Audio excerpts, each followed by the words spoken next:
A perfectly good laptop that hasn't sat in your lap in months, and even more stuff, but still no jobs? Well, you really have both. See, stuff is defined as household articles considered as a group. Sometimes this stuff is no longer needed. Wait, no longer needed? That can't be right. Because remember those jobs you were looking for? Those are really needed, and they're the stuff inside your stuff, even inside that winter coat that moved with you to Phoenix. Our job is to unlock those jobs, and it starts when you donate your stuff to your local Goodwill. Here's how we do it. When you donate to Goodwill, we sell your stuff to provide job training for people right here in your community. So just by teaming up with Goodwill, you help create jobs. And isn't that worth parting with the leftover guitar from your 80s cover band? Goodwill. Donate stuff, create jobs. Find your nearest donation center at goodwill.org. A message from Goodwill and the Ad Council. Dear John, I was hoping it wouldn't come to this, but you've left me no choice. I'm leaving. Uncontrolled high blood pressure is really serious, and lately you seem to really not care. I've been there for you since day one, and I know you think I'm going to keep ticking. But no, my friend, I can quit whenever I want. Why can't we get back to the good times, when we were more active and ate more healthy foods, and you checked on me every once in a while? Is that too much to ask? I don't want to leave, but unless you stop ignoring me, what else am I supposed to do? Remember, when I quit, you quit. Sincerely, your heart. Listen to your heart. Don't let it quit on you. Doing the minimum to control your high blood pressure isn't doing enough. High blood pressure can lead to a stroke, heart attack, or death. Get your blood pressure to a healthy range before it's too late. Find out how at heart.org/blood pressure. Check, change, control. A message from the American Heart Association, the American Stroke Association, and the Ad Council. Hey, what's up, everybody? I'm Jason Derulo. I love that music connects to people all over the country. But unfortunately, so does something else. Childhood hunger. 15 million kids struggle with hunger right here in America. And yet, every year, billions of pounds of surplus food in the U.S. go to waste instead of going to the children in need. Feeding America is working to change this. The Feeding America nationwide network of food banks rescues this surplus of food to help provide meals to families in virtually every community in the United States, including yours. But they just can't do this alone. Join me in the fight against hunger in America. For more information on what you can do to get involved, visit feedingamerica.org. That's feedingamerica.org. Together we can solve hunger. Together, we're feeding America. A message from Feeding America and the Ad Council.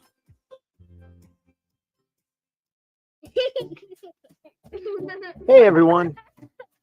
Let's all stop what we're doing right now and take a moment. That felt good, huh?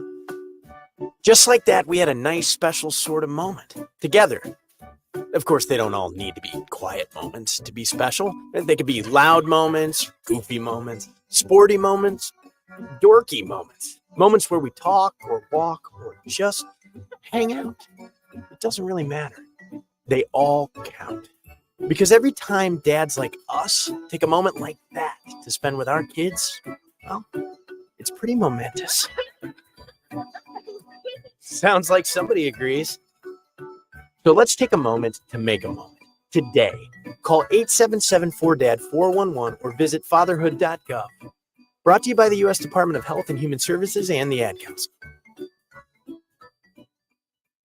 Music is a bridge between the material and the spiritual. My name is Harvey Lauer, and I'm 82. As a blind person, you have to be aware that nobody can tell you what you can or can't do. You really have to try things.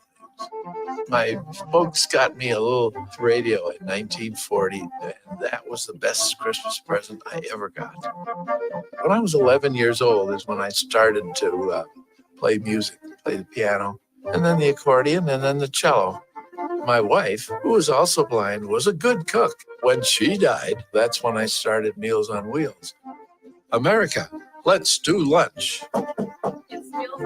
1 in 6 seniors faces the threat of hunger, and millions more live in isolation. Drop off a hot meal and say a quick hello.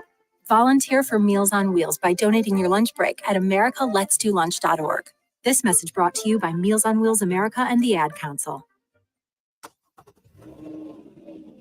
Of course my kid's in the right car seat. Well, I think he is. Yeah, my kid's in a booster seat. He was ready to move up. He is ready, right?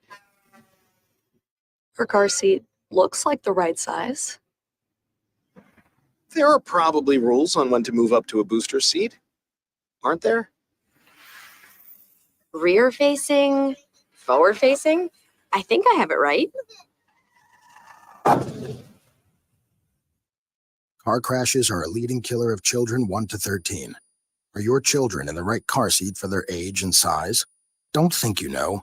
Know you know. Go to safercar.gov/the right seat. I know my child's in the right car seat, or else I wouldn't get in the driver's seat.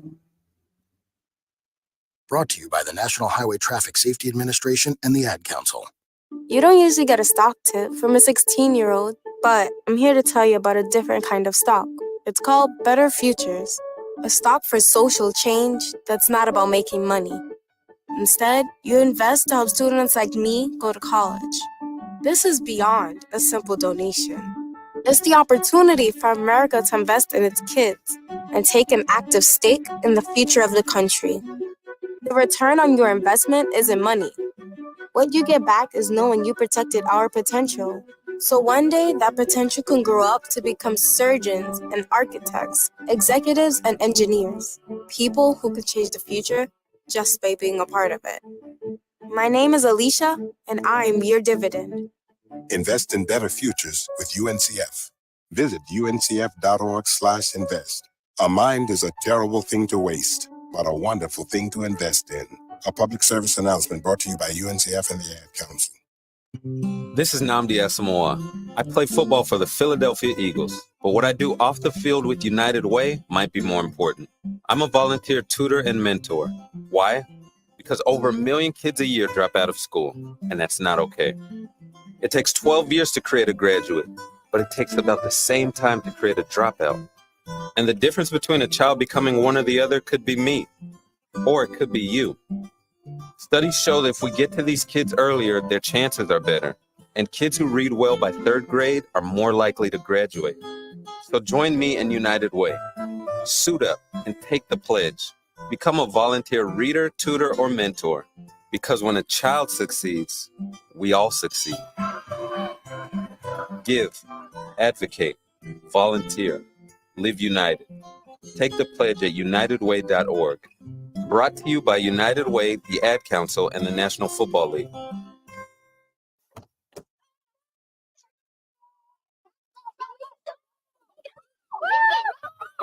They'll challenge your authority. Seatbelt on. They'll try to break your will. They'll push you to the edge of your sanity. Because that's what kids do. But this car is your territory, not theirs. Defend it. Who makes the payments? Who cleans it? Who drives it? You do. That's who. And in here, your word is law. So when you say you won't move until everyone's buckled up, you won't budge an inch until you hear that click. Never give up until they buckle up. A message from the National Highway Traffic Safety Administration and the Ad Council. For more information, visit safercar.gov/kidsbuckleup. It's the Worldwide Sports Radio Network.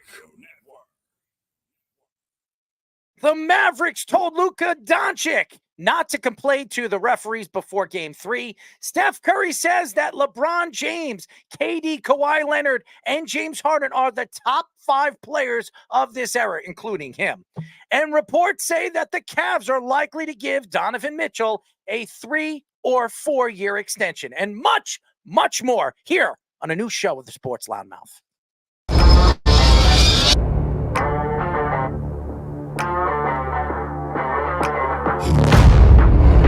Doc Rivers is going to have Damian Lillard run very fast out of town.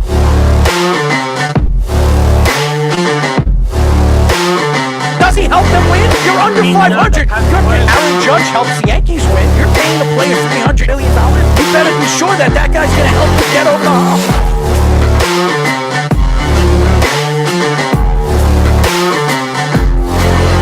For some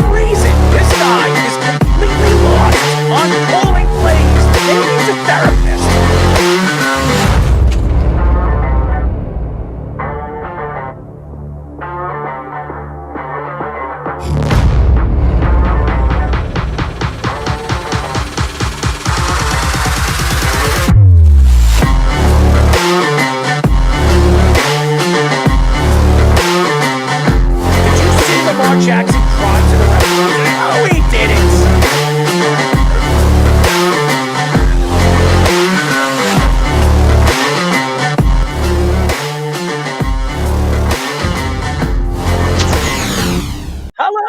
Hello for a new show of the Sports Loudmouth. I'm your host, Errol Marks, my co-host, Speedy Petey, our executive producer, Mr. Aaron Fishman, and our sports minute guy, Mr. Scoops. He's here in the studios, live and in color. Remember, you could call us at 631-676-3108. Go to our website at, well, that was our old number, 631-672-3108. Go to our website at www.worldwidesportsradio.com. Check out all our shows throughout the week, including the Loudmouth with me and Speedy Petey every single Tuesdays and Thursdays at 7 p.m. All you have to do to tune in and check out all our shows and our local listings is go to our website at www.worldwidesportsradio.com. Speedy, what's up? I don't want to remember the days of the old number when I had to deal with a bunch of prank calls. That was not fun times. Jeff calling might have been actually one of the better things at that time. Well,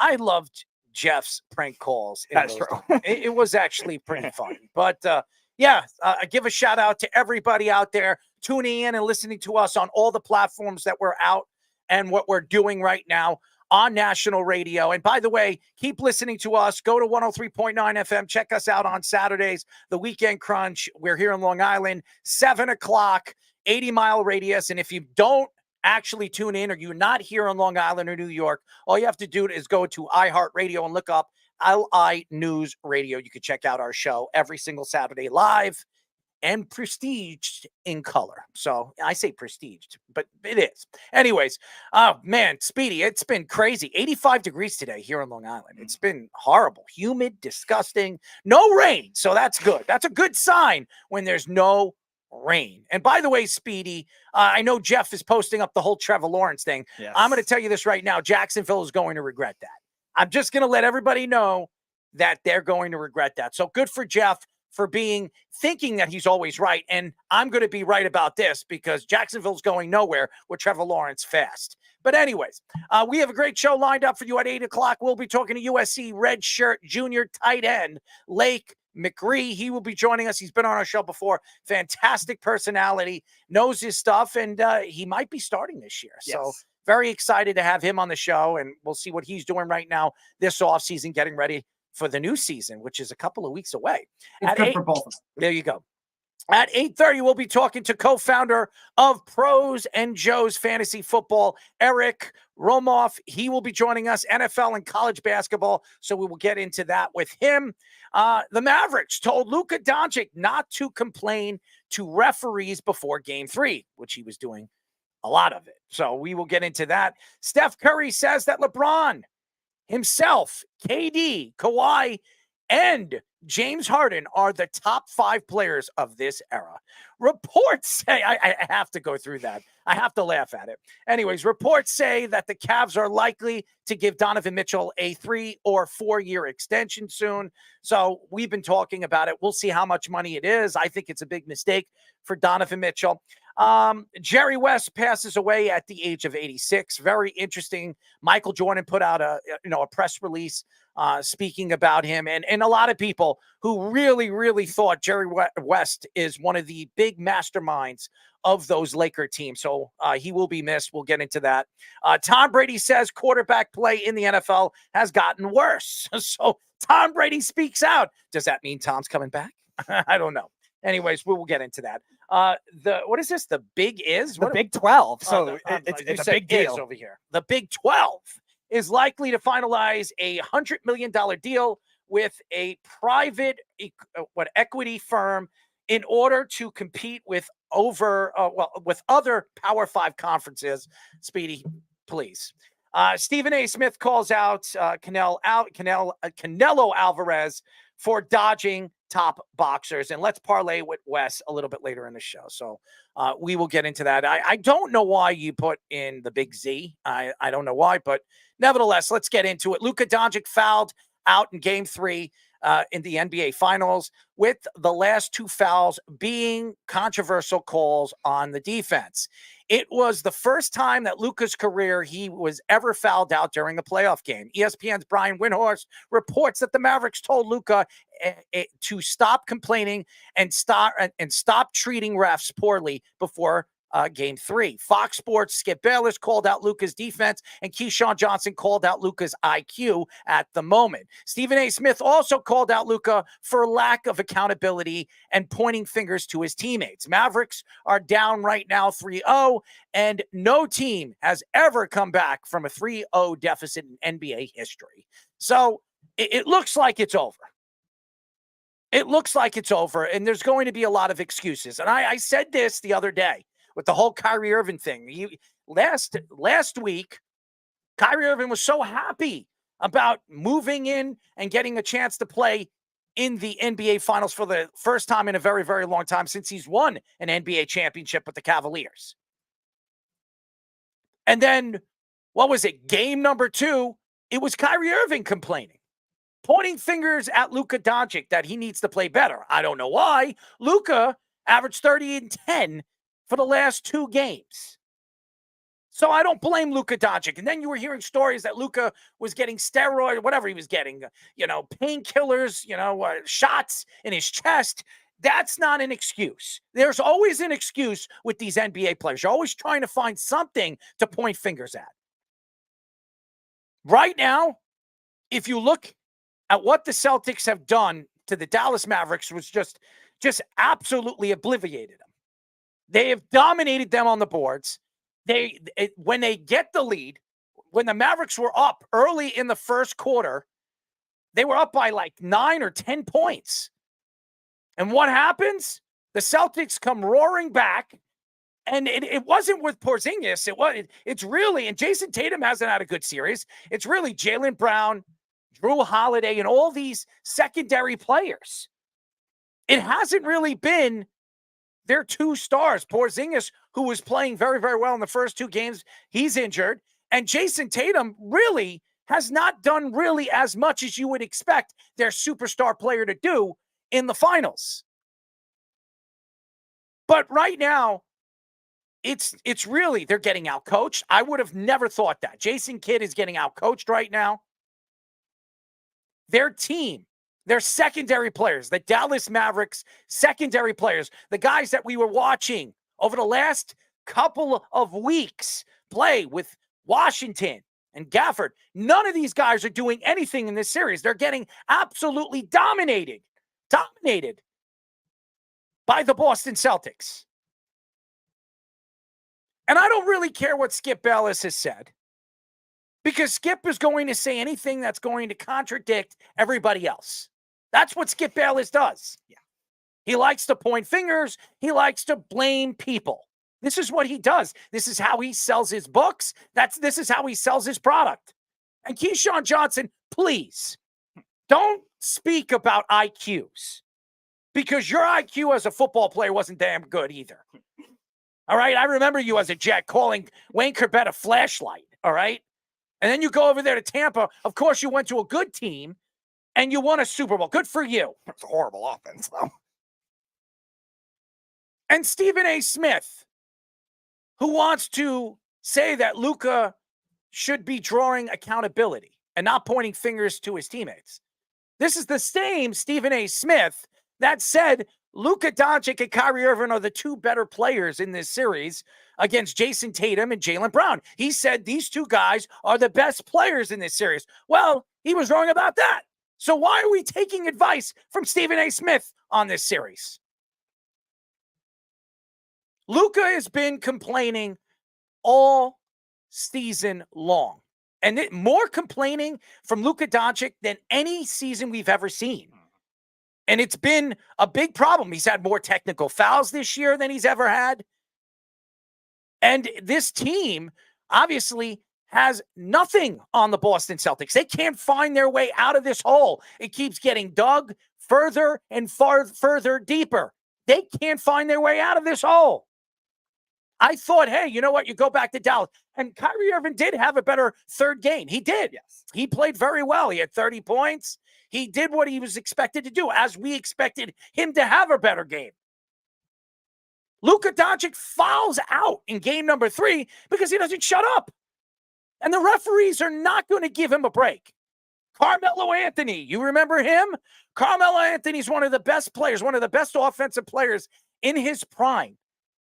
He could never get over the hump, especially in the playoffs. Why? Because the referees didn't like him. Every time he would go up to draw a foul, he wouldn't get one. The referees didn't want to hear him complain. Then they started giving him technicals and flagrants. This has gone on long enough. James Harden, LeBron James, Kyrie Irving over the years. Everybody complains. The NBA needs to fix this. The Mavericks telling Luka to stop complaining. Do you think Luka Doncic is going to listen to anybody a part of that organization when he's the superstar? Would you listen to the organization? What the organization hasn't given you enough weapons. The only reason why Dallas is where they are today is because of Luka Doncic. I wouldn't listen to Mark Cuban, that's for sure. And Brian Windhorst, and I read a lot of his stuff. He's a good writer. He really is. ESPN has a very, very good writers. He's one of the better ones, one of the better basketball writers. For him to come out and say, Luka to stop complaining. How about all the other players that have been complaining for years? Steph Curry being one of them. He's been complaining for years, but never gets his fingers pointed at him. Never. Because it's Luka Doncic, because Dallas right now is just getting their butts whipped. There has to be a story. There has to be something being brought up where the reason to point the fingers on why Dallas isn't playing well. They can't find a way to beat this Boston Celtic team. How about it's just depth? Boston's just that much better than they are. I never thought that. I had Dallas winning in 6 games. I did not think that the Boston Celtics were this good. Now, obviously, they had the best record in the Eastern Conference this year and throughout the league. They had I think they were 64 wins. Yep. They had the most wins. But over the years in the playoffs, they've fallen apart. Look what happened last year in the Eastern Conference Finals. Jason Tatum, they went to a Game 7. What happens? Jimmy Butler time. Jason Tatum could not hit those shots, what he needed to hit in game number 7. And then he got hurt, by the way. Jason Tatum got hurt in game number 7, and it wasn't the same. By the way, Jason Tatum in the Eastern Conference Finals last year in game 5 and game 6 actually played very well and helped them get to a game 7 because it looked like it was completely the series was completely done. Yeah, they're down 3-0, almost came back down. They tied it up and almost came back. They were winning, I think, before Tatum got hurt. But as soon as Tatum got hurt, they depended more on a guy like Jaylen Brown and other guys, and they just couldn't get over the hump. But for years, Jason Tatum he couldn't show up in the playoffs or there's series that he didn't show up to. He was better as a younger player. He would show up in one series and not show up in the next. This has been a problem with Jason Tatum over the years. Has he shown up in this series? I would say no.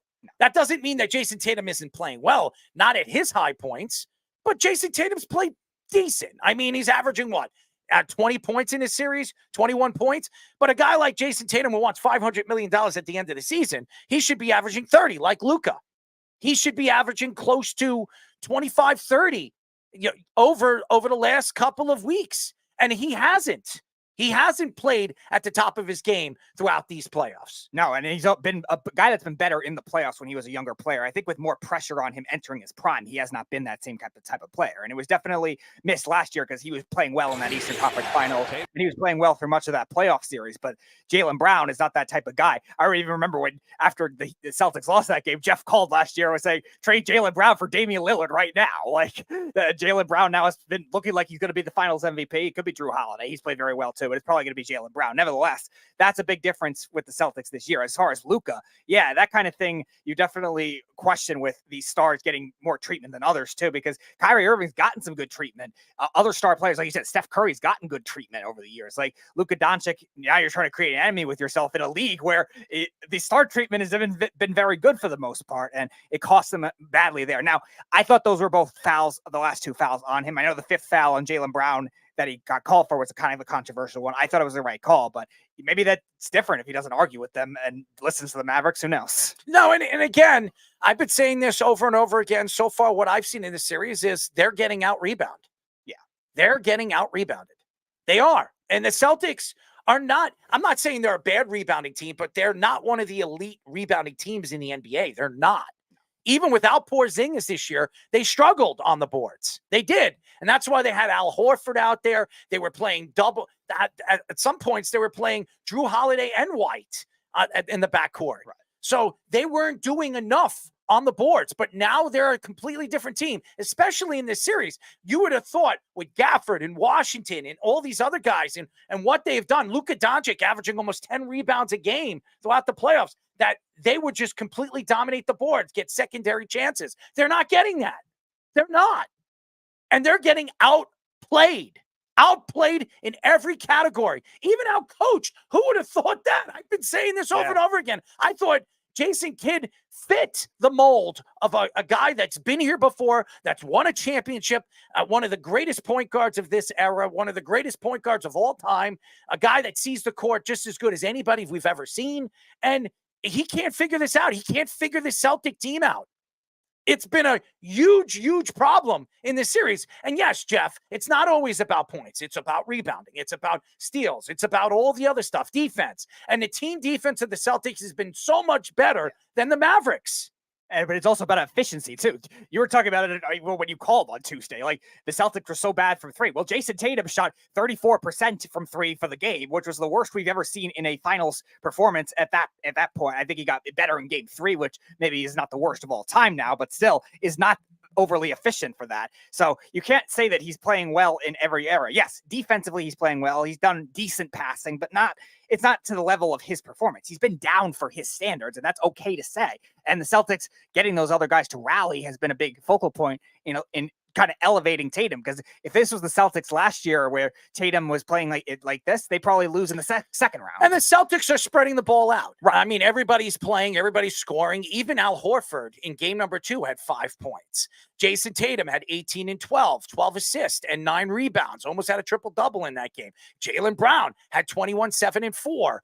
I mean, Drew Holiday, he led the team with 26 points and 11 rebounds and 3 assists. And even Derek White, 18 points, 5 rebounds and 2 assists and 3 steals and 2 blocks. When you're getting this from everybody, and even off the bench, Kristaps Porzingis in game number 2, when you're getting that kind of points and you're getting that kind of offense and rebounding from Kristaps Porzingis when he's barely playing, what is he playing, 12, 13 minutes? Right. And he's giving you that kind of, those kind of points and those kind of statistics, well, you're going to win most of the time. And Luka's the only one that really, over this series, consistently has really drove this team, the Celtic team, to defend against him, because Kyrie Irving did have a good game in game number 3. He did.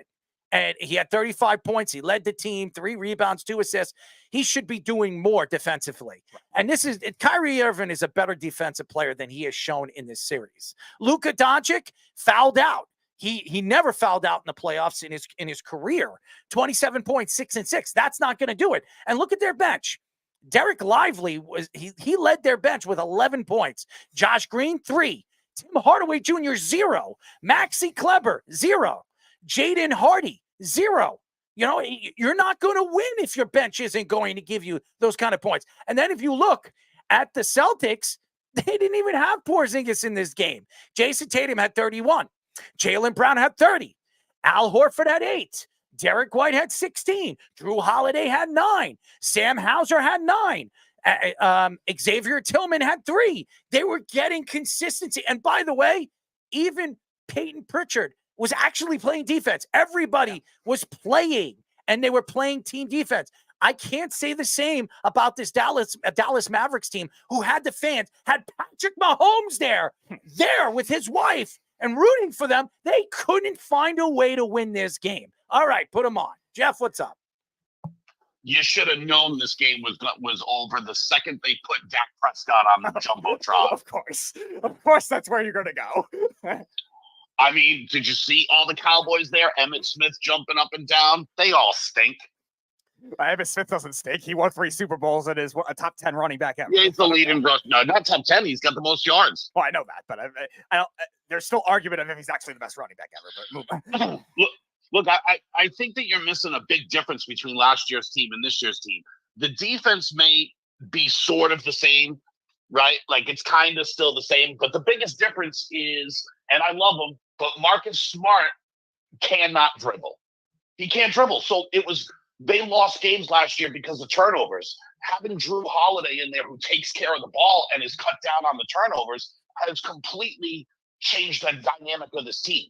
Like if you go back to the Heat series last year in the conference finals, in the fourth quarter, every game they had a minimum of 8 turnovers just in fourth quarters in that series last year. That's gone away now because they actually have guys that can dribble. They traded for Derek White. They traded for Drew Holiday. Brad Stevens not getting enough credit, executive of the year. If this were Danny Ainge, everyone would be jumping up and down, going, oh, Ainge stole again, Ainge stole again. But it's not. It's Brad Stevens. Derek White, very underrated trade. That was a great trade they made for Derek White. He's been terrific. And I realized, and Errol should love this, right? Because he's a big fan of second teamers in the NBA. You know, he had Kevin Durant overtake him because he loves second, right? Derek White, second team all defense. When was the last time, and I'm genuinely curious, I'm not even sure if this has ever happened, that the same backcourt had first team all defensive guard and second team all defensive guard?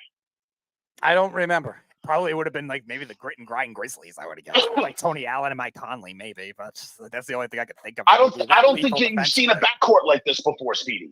Not collectively, because they also have the wings. Yeah, all the wings can defend really well too. And they only played 8 players last night. That's all they played, 8 players. And Luke Cornett didn't even get in the game. And I'm looking at it last night. This is the first game that actually Dallas out-rebounded the Celtics. Out of all 3 games, they 46-36, and they still couldn't find ways to get secondary offense. It's a big problem. They're not getting enough off their bench. Tim Hardaway Jr. had 0 points in game 3. You realize Tim Hardaway Jr., I saw this earlier, it made me laugh. You realize Tim Hardaway Jr. hasn't scored a single point since May 18th? No, I didn't know that. No, I didn't know that either. I didn't know that. No. It's crazy. Yeah, he's abysmal. It's been crazy. And I think everybody looks at defensive rebounds and offensive rebounds. It's all about offensive rebounds. Yes, you need the defensive rebounding, but if you're a good offensive rebounder. Most rebounds, though, are defensive rebounds. Yeah. That's just the way it goes. Yes.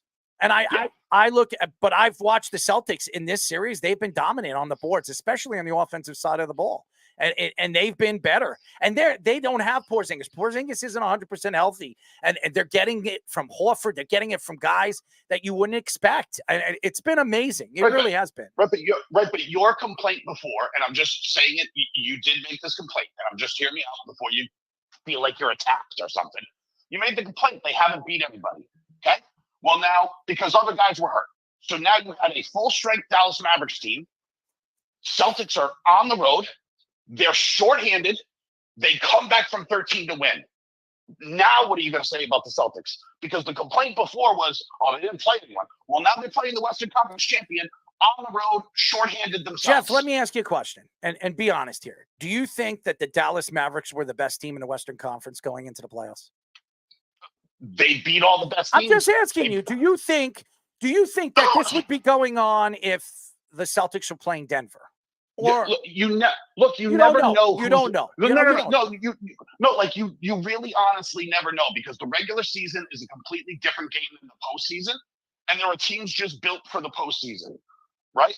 Would you have thought that Oklahoma City, who was the number 1 team, would have gotten beat the way they did by the Mavs? No, I wouldn't. Would you have thought that Minnesota, who was a terrific team who knocked off the defending champion and the Nuggets, would have gotten blown out every game by the Mavs? I thought they were overrated. They shouldn't have even been there. The fact that they beat Denver was just so surprising, and good for them. I mean, that's what happens. If you don't play well, or one of your players, because Jamal Murray was not playing well in that series. If Jamal Murray was playing well in that series, it would have been a different series. I thought if Denver, that's what I thought. I thought it was Denver and Boston in the finals, and I thought that being that Denver has the better player or the better 2 players, maybe the better player. Yeah, I had Denver, but I also had our Knicks. Well, the Knicks weren't 100% healthy going into the playoffs, and then right. Well, that was the thing when OG finally blew out his hamstring, and then Brunson with the broken hand. I just had to throw my hands in the air and just give up on that dream.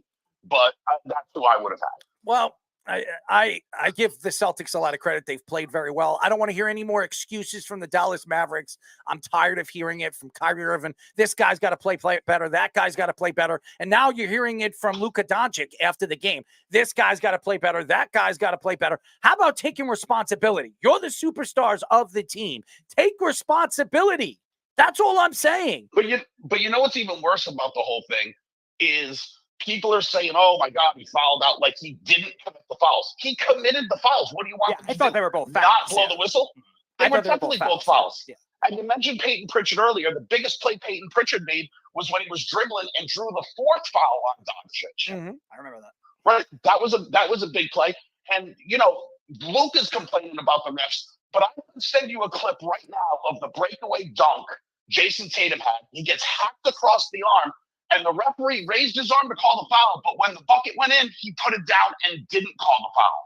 You know what's so interesting? You know what's so interesting about guys like Luka Doncic? And I love Luka. I think I thought he was the MVP of the league. I thought he was the best player in the league all season long and stayed healthy for the majority of the year and plays the majority of the games. He doesn't complain about that. He goes out there and plays every single game. What I don't like about Luka Doncic this year more than any year is the complaining. And that's why he's had more technical fouls this year. And he's learning from the best, LeBron James and all these other guys that have been there before. Dude, no one. The only person on the planet that complains more James than Harden Doncic is LeBron James and the Bee. You're gonna go there. Oh, James Harden too. He complains a lot too. Oh, yeah. So no, he's just fat. So like he just, he's just behind the play anyways. You just assume that he's yelling at the ref, but he's not. He's asking how much for a cheeseburger. Maybe it is a cheeseburger. Maybe if you tie a cheeseburger to the back of your ass, I think James Harden would run even faster up and down the court. Who knows? But the Celtics aren't getting calls that they should be getting too. You know what I'm saying? So like they're saving the Mavericks. Listen, there's no excuses. They are committed. There's no excuses. The Celtics are completely outplayed the Dallas Mavericks. At home, away, they're just the better team. There's no question they're the better team, and the Celtics are going to prove it. They'll probably sweep this series. I can't see Dallas winning Game 4. I just think the confidence of this team. When you hear Kyrie Irving in game number 2 complaining about everybody else and their star player, and now you're hearing it from Luka and complaining about the referees now, it's over. Whenever you hear the referees and you're pointing fingers at the referees, you know it's over. There's no confidence anymore. This team believes that they don't have a chance. They don't need Porzingis anymore. They can play without Porzingis in the next 1 or 2. Even if Dallas wins Game 4, they're going to lose in Game 5 because they're going back to Boston. He's not playing again this year. All right, so there you go. So I don't think they need Porzingis. They've proven that they don't, and that's incredible what the Celtics have done in this series. But I was always told that. But that doesn't compute to me. What you're saying doesn't make sense. Because what I was told is if a star player goes down, then you can't compete with other teams. What are you talking about? Celtics had to play Pacers without Halliburton for 2 games, and Donovan Mitchell got hurt. And it was just completely unfair. That's different. That's different. Those are your best players, Jeff. Yeah, Porzingis is not their best player. Porzingis is not their best player. He's a third player from Jaylen Brown and Jason Tatum. Stop it, Jeff. Stop. Who led the Celtics in scoring in Game 2? It has nothing to do. You're going to tell me Porzingis is better than Jason Tatum? You're going to tell me if Jason Tatum went down, it would be the same? Every team with Porzingis as their best player has never made the playoffs. What I'm telling you is everyone plays an equal role, and he's just as important as anyone else on that team. Really? And you saw that in Games 1 and Games 2. What happened in Game 3? He didn't even play, and they kicked the crap out of Dallas. Right, which might as well be a miracle, because usually teams just give up if they lose a player like that. A miracle. That's what I was told. Well, Jeff, you're a pain in the ass. You know that? You really are. I didn't know in the NBA that you could keep playing if one of your players went down. The fact is Porzingis is not their star player. You're bringing up star players. When Halliburton was everything to the Indiana Pacers. Everything. They had no chance. Donovan Mitchell is their best player, the Cavaliers' best player. By far, it's not even close. When those 2 guys go down, you know it's over. It's over. And then Porzingis going down, I didn't think it was over. I really didn't. Especially after game number 1. I didn't see any confidence level in this Dallas Mavericks team. Everything that we saw against the Timberwolves and what it's showing up game after game after game against Anthony Edwards. And I think Anthony Edwards stirred up the pot by opening his big mouth and taking shots at Luka Doncic and calling him a white boy and all that other stuff. That pissed Luka off. That's what it did. Maybe you don't see the Celtics doing that. They're laughing. They're giggling on the court. You see Jaylen Brown and Jason Tatum patting each other on the ass, laughing at everything that's going on when they're sitting on the bench. How many times did we see that last night? It was a joke. Right. Or maybe, just maybe, I know this is going to be a novel idea, but maybe the combination of Brown and Tatum and Horford. By the way, Horford's been terrific defensively on Luka and Kyrie. Right. And maybe the combination of all of them, Drew Holiday, Derek White, defensively is just so much better than what the T-Wolves throw at them defensively. Maybe that's why they won. The Timberwolves were the best. Don't play defense. The Timberwolves were the best defensive team in the NBA this year. They were a turnstile against the Mavericks. That's fine. They didn't play well against Dallas. I'm telling you, it was Anthony Edwards opening his big mouth. If Anthony Edwards didn't go out there after every single game and throw Luka Doncic under the bus, that stirred up the pot. That pissed him off. He played better. Right, but you're a boxing guy, right? Kind of. You know, I'm a huge boxing guy. Yes. Right. Yes. Yeah, I mean, kind of. I bet the boat was a little off. Okay, whatever. I'm just saying. But maybe styles make fights. And maybe the style of defense the Celtics play is really troubling for them versus the defense they play in the West. Like from Denver to OKC. OKC needs Jared Allen the worst way. They need to find an actual physical big man. Right? Like, maybe that's the difference. It's the style of like, very seriously, the Celtics can have Horford switch on to Luka Doncic or Kyrie Irving, and they don't lose that much on defense. The problem was in this series, and what I'm seeing in this series, is Kyrie Irving's bringing the ball up more than he should be. And in the games against the Timberwolves, you saw Luka bringing the ball up more than Kyrie Irving. Why aren't they letting Luka Doncic bring the ball up? That's what I want to know. He's fat. It's fat, but he can still ball handle. He's so athletic. He can draw double teams at the top of the perimeter. Why aren't they doing that? That's Jason Kidd. I'm going to blame Jason Kidd for it. Some of the play calls offensively made no sense. And Kyrie Irving, yeah, he got his points yesterday. He did. He got his points. I expected him to. Maybe it would be Jason Kidd's call that he had Kyrie Irving bringing the ball up the court, because Luka Doncic, even in short minutes, because he fouled out, still had 9 turnovers. Yeah, he didn't play well. Luka did not play well. He was forcing the ball into spots when he did have the ball in his hand. He made a lot of mistakes. And I'm wondering what Jason Kidd is saying during the breaks after the half. What is he saying to the players on the game was so close in the first half, and then all of a sudden the second half, everything started to compile and they started to fall apart. And that's the confidence level of your coach. Your coach giving you that feedback during the half, saying, "Listen, guys, we're in this game. We're in front of our home crowd. We got all these superstar players. Patrick Mahomes is here watching you guys play. All these greats, all these Cowboy greats. I know Dak Prescott's not one of the great ones, but whatever. You have all these great ex-Cowboys there. Let's play. Let's try to win this game. Let's win one for the Gipper. There you go." Right, but how much of this, right? Like, maybe you're just confused about like this whole thing, right? Because you're a guy that focuses on superstars, and maybe this return to normalcy and team basketball just has broken your brain that you can't compute that 5 guys is better than 2 guys. Because let's face it, you can't, like, even if you thought Luka and Kyrie were the best 2 players in the series, which I don't, I think Tatum is probably just right behind Luka, and then maybe Kyrie or Jalen or whatever. So I think they're pretty even. I think you're right. You're right. I think it's right. Luka, so then Jason Tatum, then I think it's Kyrie, and then there's Jaylen Brown. Yes. Right. Okay. So even if you go Maverick, Celtic, Maverick, the next 7 players are all Celtics. Yeah. Yeah. Right. Derek Jones stinks. Daniel Gafford is a bum. I like Derek Lively. He's a rookie, though. Like, he's got to learn a little more, but I do like Lively. Hardaway hasn't scored since May 18th. PJ Washington sucks. Who else is there? Like, there's no one there. So maybe this whole thing because you like to focus on all the stars of the game and the stars. Really? Maybe teams what do I say all the time? Back. First of all, what do I say all the time? The team that wins a championship has the best bench. Do I not say that, Speedy? Say it all the time. If you watch what Denver did last year, if you watch Denver.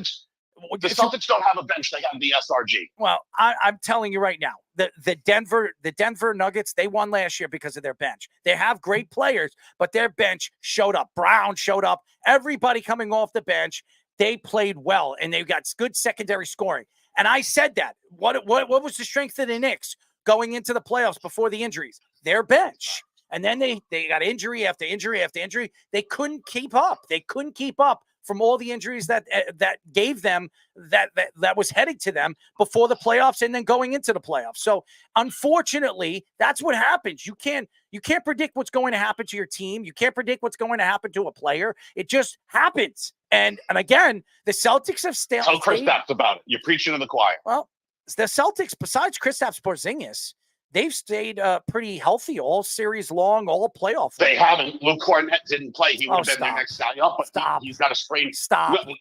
You say it, but he provided them a ton of quality minutes until he had sprained his wrist. You don't watch enough games.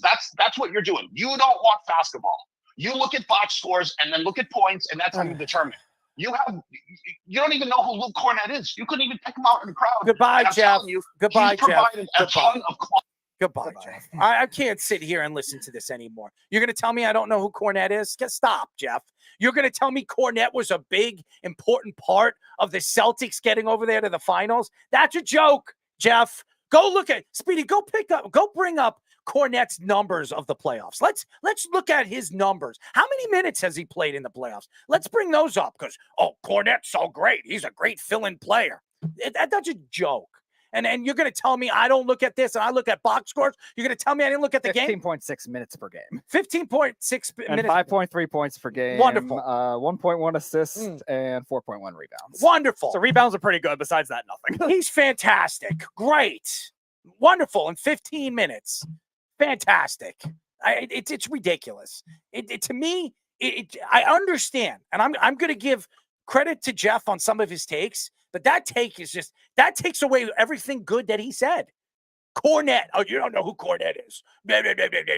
You're an idiot, Jeff. You're an idiot. Because I thought that everything that you said made sense until you brought up Cornette. Well, they don't have Cornette, so they're not 100% healthy.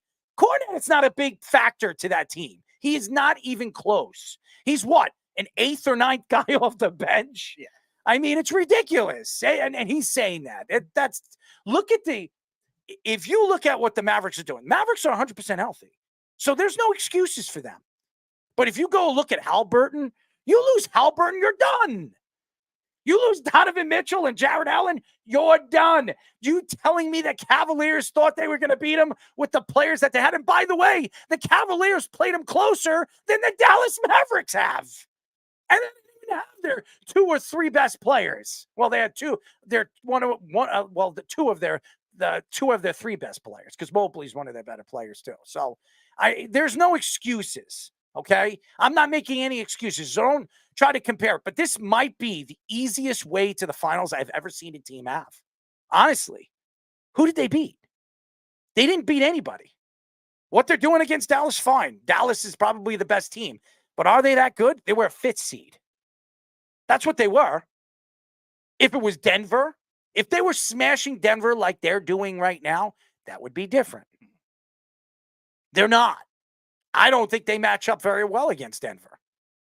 The Timberwolves, I think they beat the Timberwolves. I don't trust the Timberwolves because Anthony Edwards just opened his mouth too much in the playoffs, trying to attack one player after another. And it made no sense. Why would he stir up somebody that is better than you? It doesn't make any sense. And Anthony Edwards can say whatever he wants. He's not better than Luka Doncic. He's not. He's not, unfortunately. He might be in the future. I mean, he's 22 years old, and Luka is 25, 26, right. But he's still in the prime of his career. So he's not going anywhere no. soon. Well, he might go somewhere else, but he might not be with Dallas the way the Dallas Mavericks are handling him. Who knows? On his new podcast with his father, Steph Curry said that himself, LeBron, Kawhi Leonard, Kevin Durant, and James Harden were the top 5 players of this era. What happened to Russell Westbrook? He also gave high praise to Klay Thompson, no duh, Kyrie Irving, and Anthony Davis, but just couldn't put them in the top 5. He also mentioned that he had to put KD there despite being somewhat annoyed he lost the NBA Finals MVP to him. Former Warriors point guard Steven Jackson says that Stephen Curry winning the most in LeBron's era makes him a top 5 player ever. His father, Dell, listed Michael Jordan, Larry Bird, Magic Johnson, Shaquille O'Neal, and Hakeem Olajuwon as his top 5 of the era of 1986 to 2002. Notable players left out was Kobe Bryant, Tim Duncan, and Dirk Nowitzki. First of all, okay, you can't compare Dell's top 5 to Steph's top 5 of this era. Now, do I think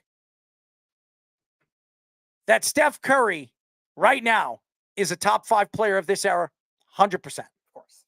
100%. I'm not going to argue that, and I am not going to hate on him for that. And I'm not going to question Dell's picks. Michael Jordan, Larry Bird, Magic Johnson, Shaquille O'Neal, Hakeem Olajuwon. Because I think in that era, 1986 to 2002, they were great. But I would probably take, and I'm just being honest here, I would take Hakeem Olajuwon and put Tim Duncan there. That's just me. That's fair. Because I think he's the greatest power forward of all time. That's just my opinion. Now, Karl Malone was great. And Karl Malone was an offensive player. But Tim Duncan was pretty good in every aspect. And he made everybody around him better. So, and he was coached by Greg Popovich. And he did everything Greg Popovich wanted him to do. He was a great team player. But to look at the list here, Kawhi Leonard's a great player. Is he one of the best players, a top 5 player of this era? I wouldn't say so. No. He played with Tim Duncan. He played with Manu Ginobili, probably the best 6-man of all time. And he played with Tony Parker. So underrated as a point guard. Okay? And yes, he won with Toronto. And that was probably one of the most amazing things I've ever seen any player do. And you want to give him credit for that? That's great. One of the greatest upsets I've ever seen.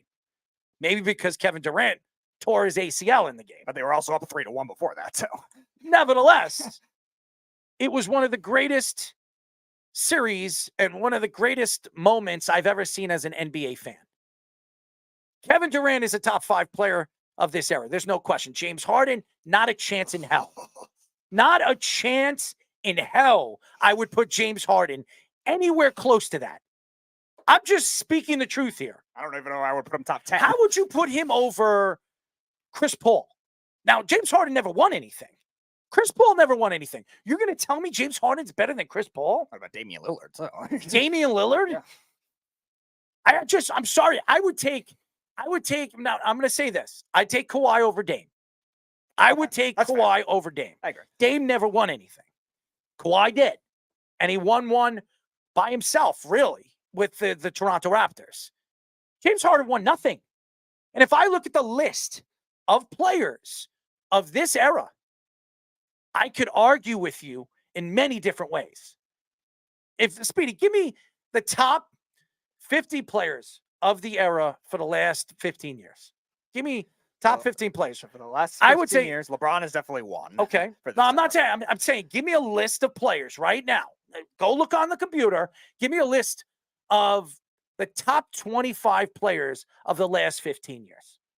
The last 15 years. And I'm going to tell you right now, I would argue in many different ways why I could say that that's not true. You're going to tell me that any of these guys are better than Joker? Joker's been in the league for what, 6 years? In 6 years, Joker's accomplished more than half of these guys. He won one championship, yes. But in a 6-year span, he did it practically himself. And he was a second-round draft pick. You're going to tell me Jokic is not involved in the top 5 right now of this era. Yeah, Russell Westbrook was in this article is number 20 in this, which I think he should be higher. Okay, too. so who do you have? Russell Westbrook. He had Dwight Howard 19. I don't care about that. Give me the list of players of this era. Give me a list of great players of this era, and I'll give you my top 5. Oh, here we go. All right, so LeBron, Kobe, Dirk, Carmelo Anthony, Kevin Durant, Paul Pierce, Vince Carter, Tim Duncan, James Harden, Russell Westbrook, Dwayne Wade, Kevin Garnett, Ray Allen, Chris Paul, Steph Curry, DeMar DeRozan. That's interesting. Pau Gasol, Allen Iverson, LaMarcus Aldridge, Joe Johnson was one list. That was Okay. And he All mentioned right. some of the newer guys too. Steph Curry, LeBron James, and KD. Those are the 2 guys. Now, the other guys, give me a list again. All right, so Dirk Nowitzki, Carmelo Anthony. I'd put Dirk there. Okay. Carmelo Anthony, Paul Pierce, Vince Carter, Tim Duncan. You said you would put there, but Tim Duncan was kind of Duncan was in the kind other of the previous era. Yes. Yeah. Harden, Westbrook, Dwayne Wade was probably also kind of. Oh, he was LeBron's era. I guess that counts. I put Dwayne Wade there. Okay. Of this era, I put Steph Curry. I put Kevin Durant. I put LeBron James. In order. LeBron James 1. KD number 2. Right. I would put Dirk number 3. I put Dwayne Wade number 4. And I put Steph Curry number 5. Okay. So then you also said, so Chris Paul will be the first one out. You think Chris Paul number 6 for that? And... Chris Paul would be there. Okay. I put Paul Pierce there. Okay. I Paul Pierce, he's a winner, great player. So Bruce, what I said, James Harden's not even top 10. No, James Harden isn't. How does he put James Harden in that? I don't know. What is he, a butt buddy of James Harden or something like that? I don't understand. I don't understand. And as far as Dell's picks, and again, it's just my thoughts here. That doesn't mean that I'm right, but to put James Harden there, it's ridiculous. What has he won? All the guys that I mentioned won. Every one of them. Every one of them won. Now, KD didn't win by himself. He had to win with a dynamic super team. So did LeBron James. LeBron James never won until he played with a super team. Right. Practically, those 2 players played with Steph Curry won with a super team. Dwayne Wade did not win with a super team. Right. He didn't. Mm-hmm. That's why I think Dirk Nowitzki played with a bunch of old guys, okay? A bunch of old players. They were not a very good. Without Dirk Nowitzki, they don't stand a chance, okay? And they beat that super team. They beat the first year LeBron James, Dwayne Wade, and Chris Bosh. They beat 2 other super teams to get there. They beat the Kobe and Pau Gasol and that Laker team, and they beat OKC with Durant and Westbrook in their prime. It was an amazing run. It was an amazing run. No question. They beat really good teams to get there. I don't care what you say, Jeff. You can't reason with morons. You're just so smart. You're such a smart guy. You can say whatever you want, Jeff, because, Jeff, the problem with you is you always try to find something that somebody else says that you don't agree with, and then you attack it. You attack it like a shark. And you know what? You can never sit here and say, you know what? You were right. I agree with you. You would never do that. You know why? Because you're an ass. And that's fine. A guy that sits on his ass all day betting on sports, that sounds like, an ass. That's what I would say. A giant boar's ass. Anyways, the Klay Thompson situation, of course he would put Klay Thompson in. Klay Thompson's not there. Now, Kyrie Irving, if he just shut his mouth and just played the game, I think Kyrie Irving is sensational. I do. I think he's one of the better playoff players we've seen in a very long time. The problem with Kyrie is Kyrie doesn't shut his mouth, and that's been a problem. And I look at that stuff. Now, Steven Jackson coming out and saying... I knew you were going to have fun with that one. First of all, Steven Jackson, who was a fairly good player, wasn't a great player, but a fairly good player. He played with the Pacers. He played with the Lakers. He was a journeyman. He played for the Hawks. He went all over the place. He played for many different NBA teams and was good. For Steven Jackson to come out and say that he won more championships, or he was more of a winning player than LeBron James, that's a joke. That's a joke. LeBron James, I will say this. He's a savant. He's changed the game. He's helped the Golden State Warriors and all those super teams really change the way you build teams and draft players. And he really remarkably was the centerfold of what the NBA is today. Like Michael Jordan was in the 80s and 90s, everybody wanted to be like Michael. Now, everybody's trying to find that prototype player like LeBron James. Now, can you find guys like that? How many people could we say was like Michael Jordan? Kobe? That was it. Now, maybe one day we could say we'll find somebody that we can point out and say, oh, he's the closest thing to LeBron. But nobody so far that we've seen over the last couple of years. Now, everybody likes Anthony Edwards.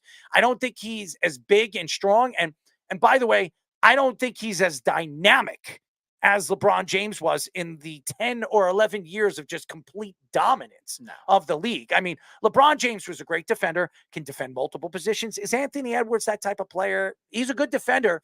Is he a great defender? No. Okay. Is Anthony Edwards the offensive player that LeBron James was when he came into the league? No, he wasn't. Anthony Edwards really just transitioned into the player that he is this year. Really. Right. I mean, he's changed his game this year when Karl Anthony Towns went down. LeBron James took a Cavaliers team in his third year, all the way to the finals and got swept by the San Antonio Spurs. Okay. And I could say this. That was one of the greatest runs I've ever seen a player have in NBA history. I'm going to give him credit when credit is due. He was not a good shooter. No. LeBron was not a good shooter. I remember that. They were questioning it when it went to Miami, too. Like, we're going to develop a three-point shot. He was not a good shooter. He would go to the hole and draw fouls. And by the way, he wasn't a good free throw shooter either. Nope. So the way he dominated, it was unbelievable. But to sit here today and point fingers and say, well, this guy was better than that guy, and that guy was better. And Steph Curry played with all these guys. And he has a love fest for all these guys. He does. To put James Harden there, he must really love James Harden. He must really love him. Okay? Because there are other guys that I would easily. And by the way, he played with Chris Paul. He's playing with Chris Paul now. As of right now, he's still a part of the Golden State Warriors. Right. He never played with Chris Paul when he's at the top of his game. But Chris Paul for 10 years was the best point guard in the NBA. So, I mean, when everybody was trying to compare him to Deron Williams and everybody else, I mean, he was by far the best point guard in the league. Mm-hmm. And then when Russell Westbrook came in, and then James Harden became from a 2 became a 1 when he went to Houston, and everybody was like, oh, he's just as good. Everybody, the problem is with the NBA, offense is inflated. That's what it's been. It's been inflated. And everybody says, well, if Michael Jordan played in this time, he wouldn't be scoring 50, 60 points. How do you figure? Michael Jordan would be at the free throw line every other time. He'd be shooting 25, 30 free throws every single game. Right. Every single game.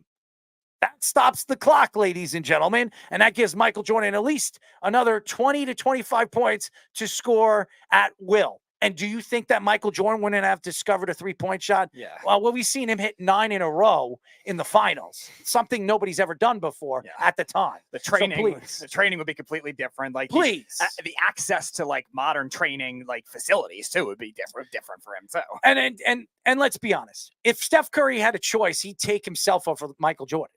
He would. I'm telling you right now. I think Steph Curry believes he's the greatest player to ever play in the NBA, and he's trying to prove that by putting his top 5 over there, and he put his name in front of all of those guys. He put his name over in LeBron, put his name over Kawhi, Kevin Durant, and James Harden. When the truth is, he's probably better than only 2 of them. Yeah. That's it. He's not better than KD or LeBron, definitely. No, he's not. He wasn't the best player when KD was on his team. KD won the MVPs when they won the 2 championships, not Steph. Steph finally won his first MVP in the playoffs recently. What was it, 2-3 years ago? Right. No, he could have gotten the one where Iguodala got to. Iguodala was so important. Iguodala was so good. Yeah, he was so important to that team. He really was. But it's crazy. It's crazy. And I'm going to say this about Del Curry. Del Curry was a great three-point shooter. He really was. Nowhere close to his son. Nowhere close to his son.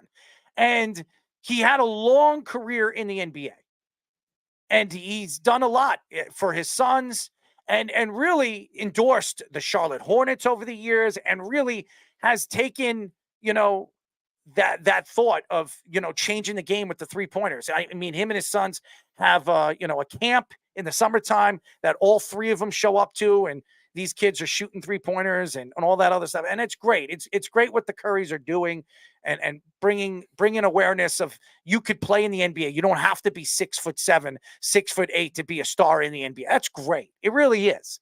But the chances are we're going to see another Steph Curry.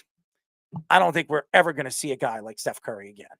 Ever being as efficient as he's been over the last, 15 years as a three-point shooter. He's unbelievable. There's no question that he is.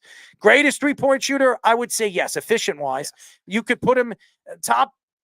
When you look at the top 5, I would put him, Ray Allen. I would put Reggie Miller.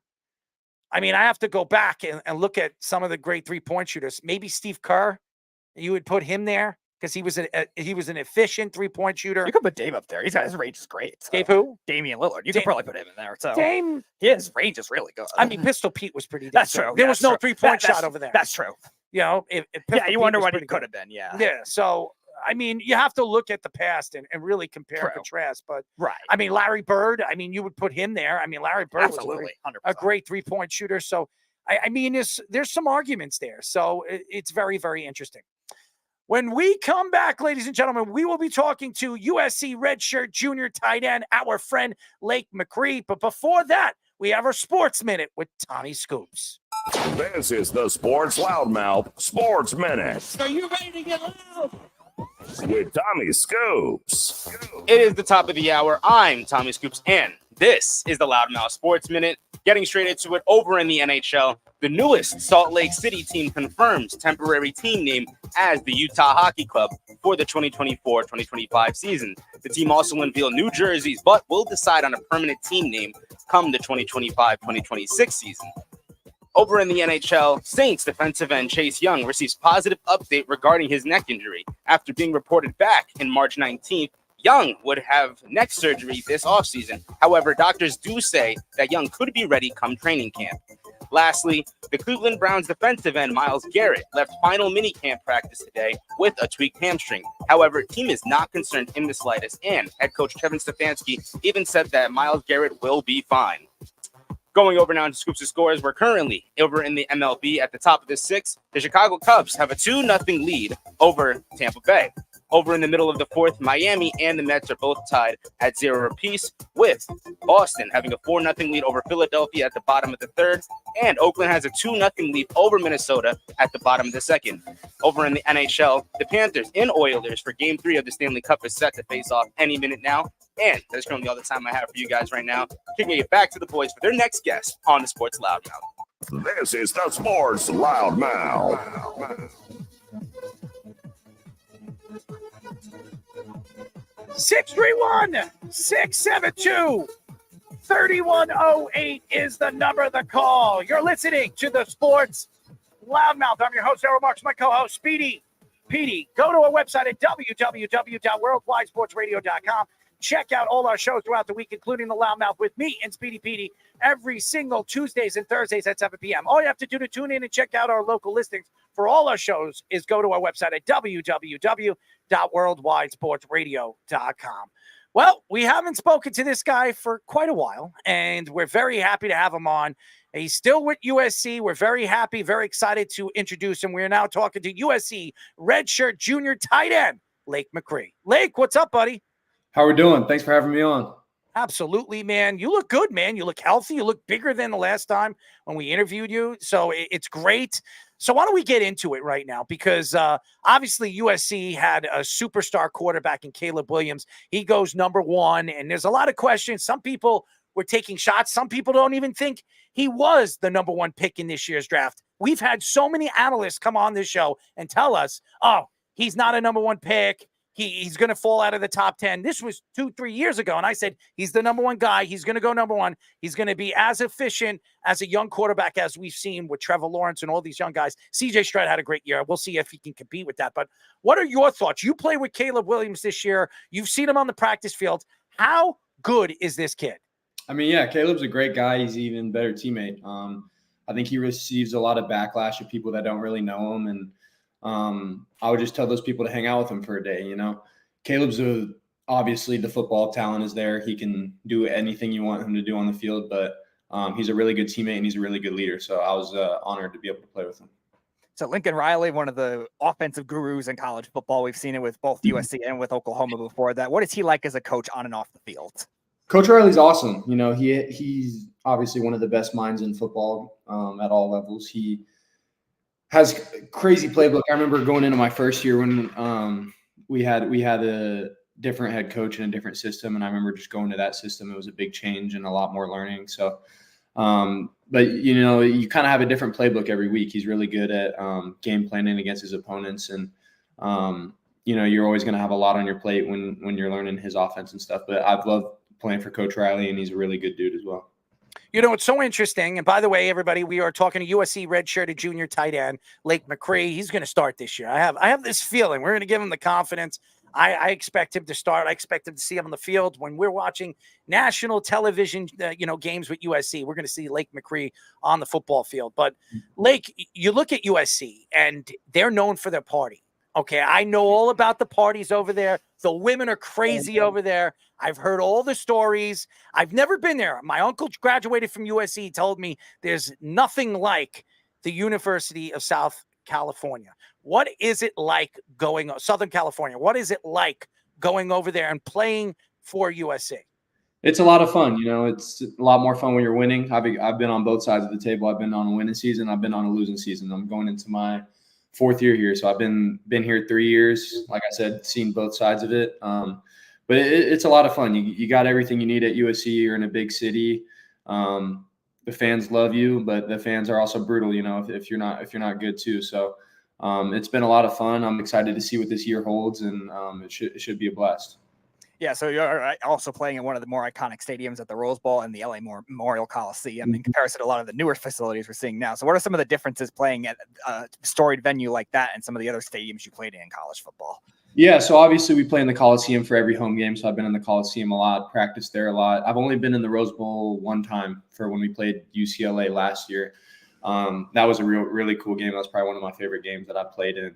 But yeah, I mean, it's just cool to be in stadiums like that have, you know, such, crazy moments in their stadiums, and that, you know, hold so much history in sports and outside of sports too. So it's really cool to be able to play in those sports and, or in those stadiums, and say for my whole life that I was able to play in those.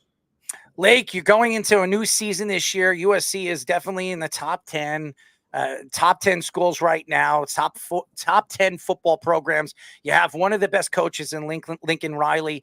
What is it going into the season going to be like without Caleb Williams? Who's your starting quarterback as far as what you know? And what has been the offseason workouts? How's it been over there at USC? Yeah, I mean, losing Caleb's tough. I mean, he's the best player in college football. So, but we have a guy that, you know, has been in the system for a long time, and we're all really confident in, and regardless of the people outside of our buildings are confident in him or not. And, you know, I know that he can take us to where we want to go, and it doesn't matter what everyone else thinks. We have a tough schedule, but we wouldn't want it any other way. So we're excited for the competition, and I think, you know, it'll be challenging, but I think we have the people in the building to do it. So speaking of competition, there was a lot of it in the Pac-12 this year. A lot of fun games you guys played against with Washington and Oregon, and a lot of the depth in the final year of the Pac-12. Now you guys moving to the Big Ten. So what were some of those games like, both on the field and even just watching some of the other quarterbacks play? Yeah, I mean, it sucks that the Pac-12's, you know, with all that competition now it's all broken up. But it was awesome, man. I mean, being able to go play in Oregon, at Oregon, being able to play Washington, being able to play UCLA every year. Utah, obviously, those were really awesome games. The competition was awesome. You know, it made all of us better, made us learn too. You know, it was definitely a learning experience. some of the games this year. So, I mean, with good teams like that, you're only going to get better from it. So I think it was really good for us, especially going into this next year. We have a lot of guys returning from last year to this year. So I think with that experience and being able to experience those games will help us a lot this year too. We are talking to USC redshirt junior tight end Lake McRee. Now, obviously, we've seen so many tight ends come out of college. Travis Kelce, one of them. He was early. I think he was the 2nd or 3rd round draft pick. We've seen, obviously, Brock Bowers go in the 1st round this year. And a lot of these tight ends that get drafted in the first round, O.J. Howard being one of them, who everybody thought was going to be a superstar from Alabama, he's fallen off. I don't even think he's in the NFL anymore. But it's not the variety of tight ends that have been drafted lower in the early rounds don't really succeed. Do you believe there's a reason behind it, or do you see the tight end position really, really growing in college football where it's going to take off, where you're going to see maybe 3 or 4 tight ends being drafted in the first round and second round? Yeah, I mean, tight ends have become more popular at all levels every year. And I mean, it's tough to say, like, with who pans out over what time. I mean, we've had top guys not pan out, and you've had guys get drafted last there, like Tom Brady, who are the best player of all time. So it's tough to say, but I think the tight end position is going to continue to evolve, and teams are going to be able to see how important it is and what they can bring to the table, and continuing to utilize it.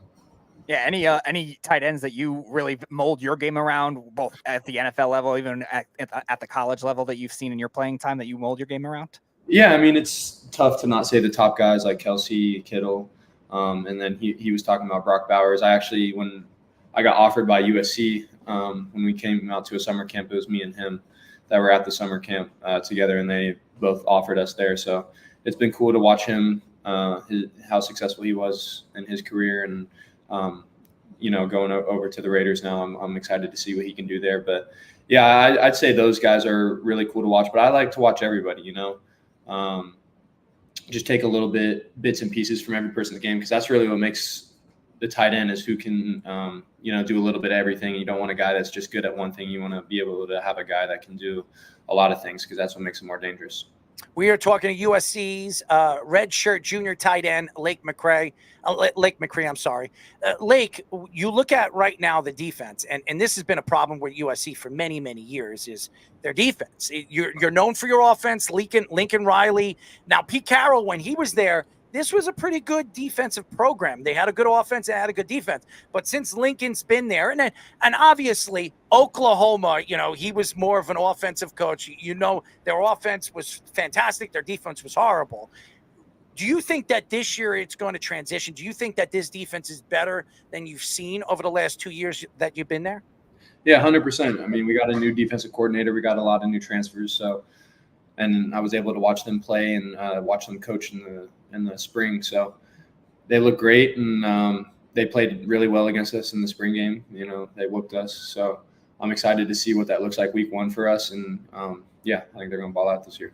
So one guy that's been in a lot of controversy throughout the offseason has been a team that you played against, and that's Colorado, with Deion Sanders saying all the things he's saying about his son. We have another son going bankrupt, and all this stuff with the transfer portal in itself. So what are your thoughts to him and his first year coaching with Colorado and everything he said?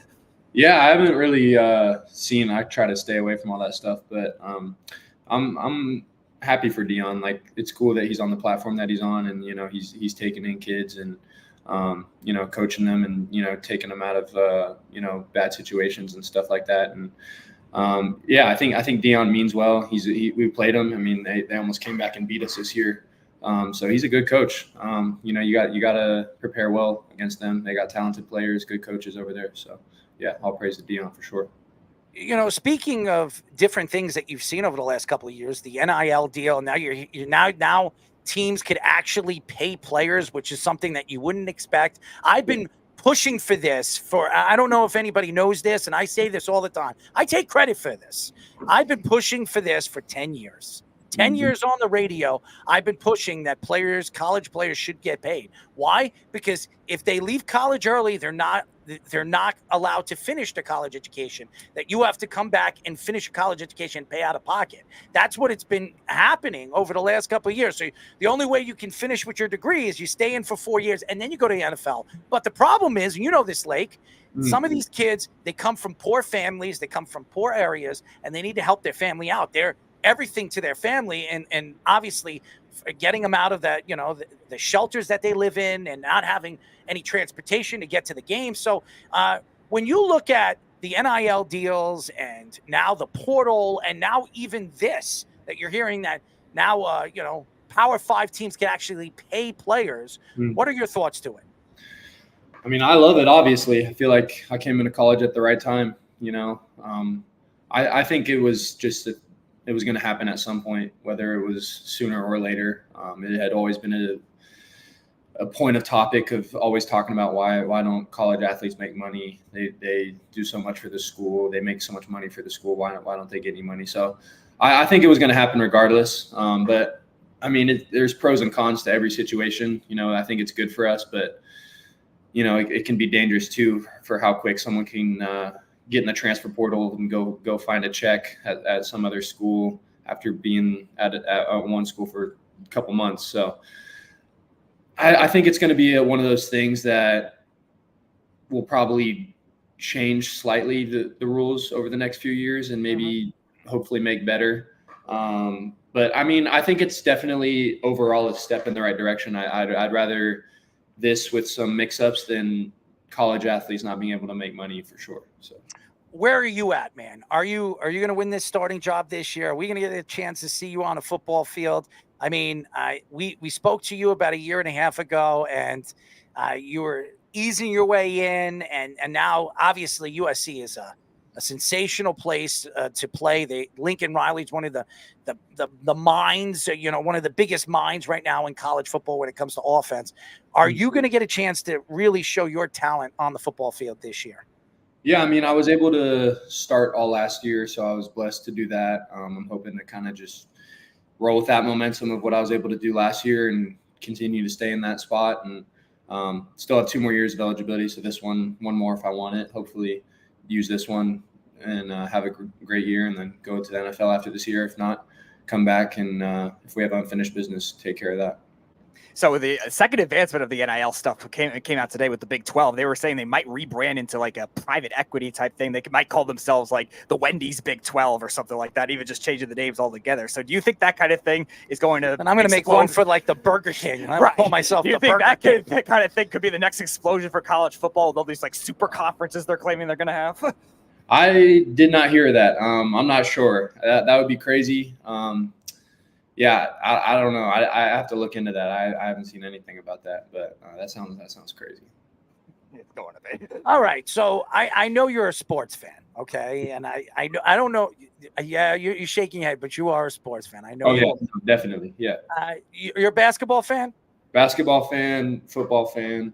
Okay. Everything else a little shaky, but those are my 2 sports that I watch for sure. All right, Lake. If you were a broadcaster right now, you were an analyst. Give me your thoughts of what's going on right now in the NBA Finals. In the finals, it's over, man. I'm a Texas guy too, so it's like I don't know. I feel bad for my Mavericks. I feel like Luka and Kyrie. Luka played so well in the first 2 games without Kyrie, and then Kyrie played well last night without Luka. But I mean, 3-0 in the finals. I was telling my friend earlier today, I feel like if there was a team to blow a 3-0 lead in the finals, it would be the Celtics. So. That would be hilarious. That's not going to happen. I don't think it won't. It won't. It for sure won't. But I don't know. I don't even know if I'm going to watch Game 4. I feel like. Stop it! You're a fan. You want to see your team. I do. But I'm a Houston guy anyway. So there it is. I'm a Texans and Rockets guy. So. Yeah. Oh, Texans fan. All right. So since you're a Texans fan, what are your thoughts on CJ Stroud's recent comments saying that Eli Manning had a better career than Aaron Rodgers? Oh, what a joke. That I can't believe. Well, CJ can play well on the field. That's all I'll say about that comment. I wouldn't necessarily agree with that, but yeah. I would say 9 out of 10 ex-NFL players, 9 out of 10 college players that we asked will probably say the same thing you just said. Yeah. CJ, you're smoking something, and whatever you are, maybe you should go hang out with Aaron because he likes to smoke that stuff too. Yeah. We are talking to USC's red shirt junior tight end Lake McRee. He's been on our show before. He's fantastic, great personality.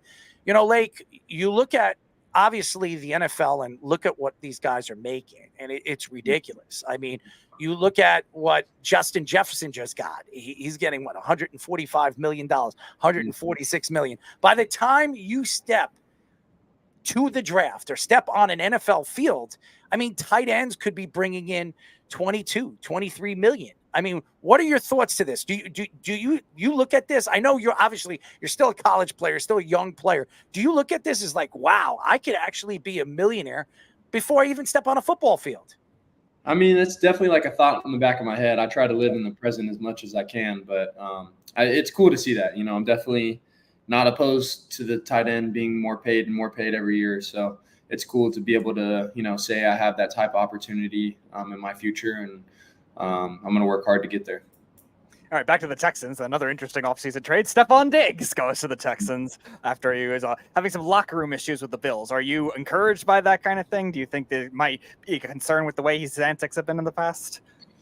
No, I mean, I think D'Amico Ryans has a tight ship over there. So, I mean, I don't know. Stephon Diggs is a good player. I think he'll mesh well with C.J. Stroud, and they already got a good receiving core over there with Tank Dell and Nico Collins. So I think they'll be solid, man. It'll be fun to watch them this year.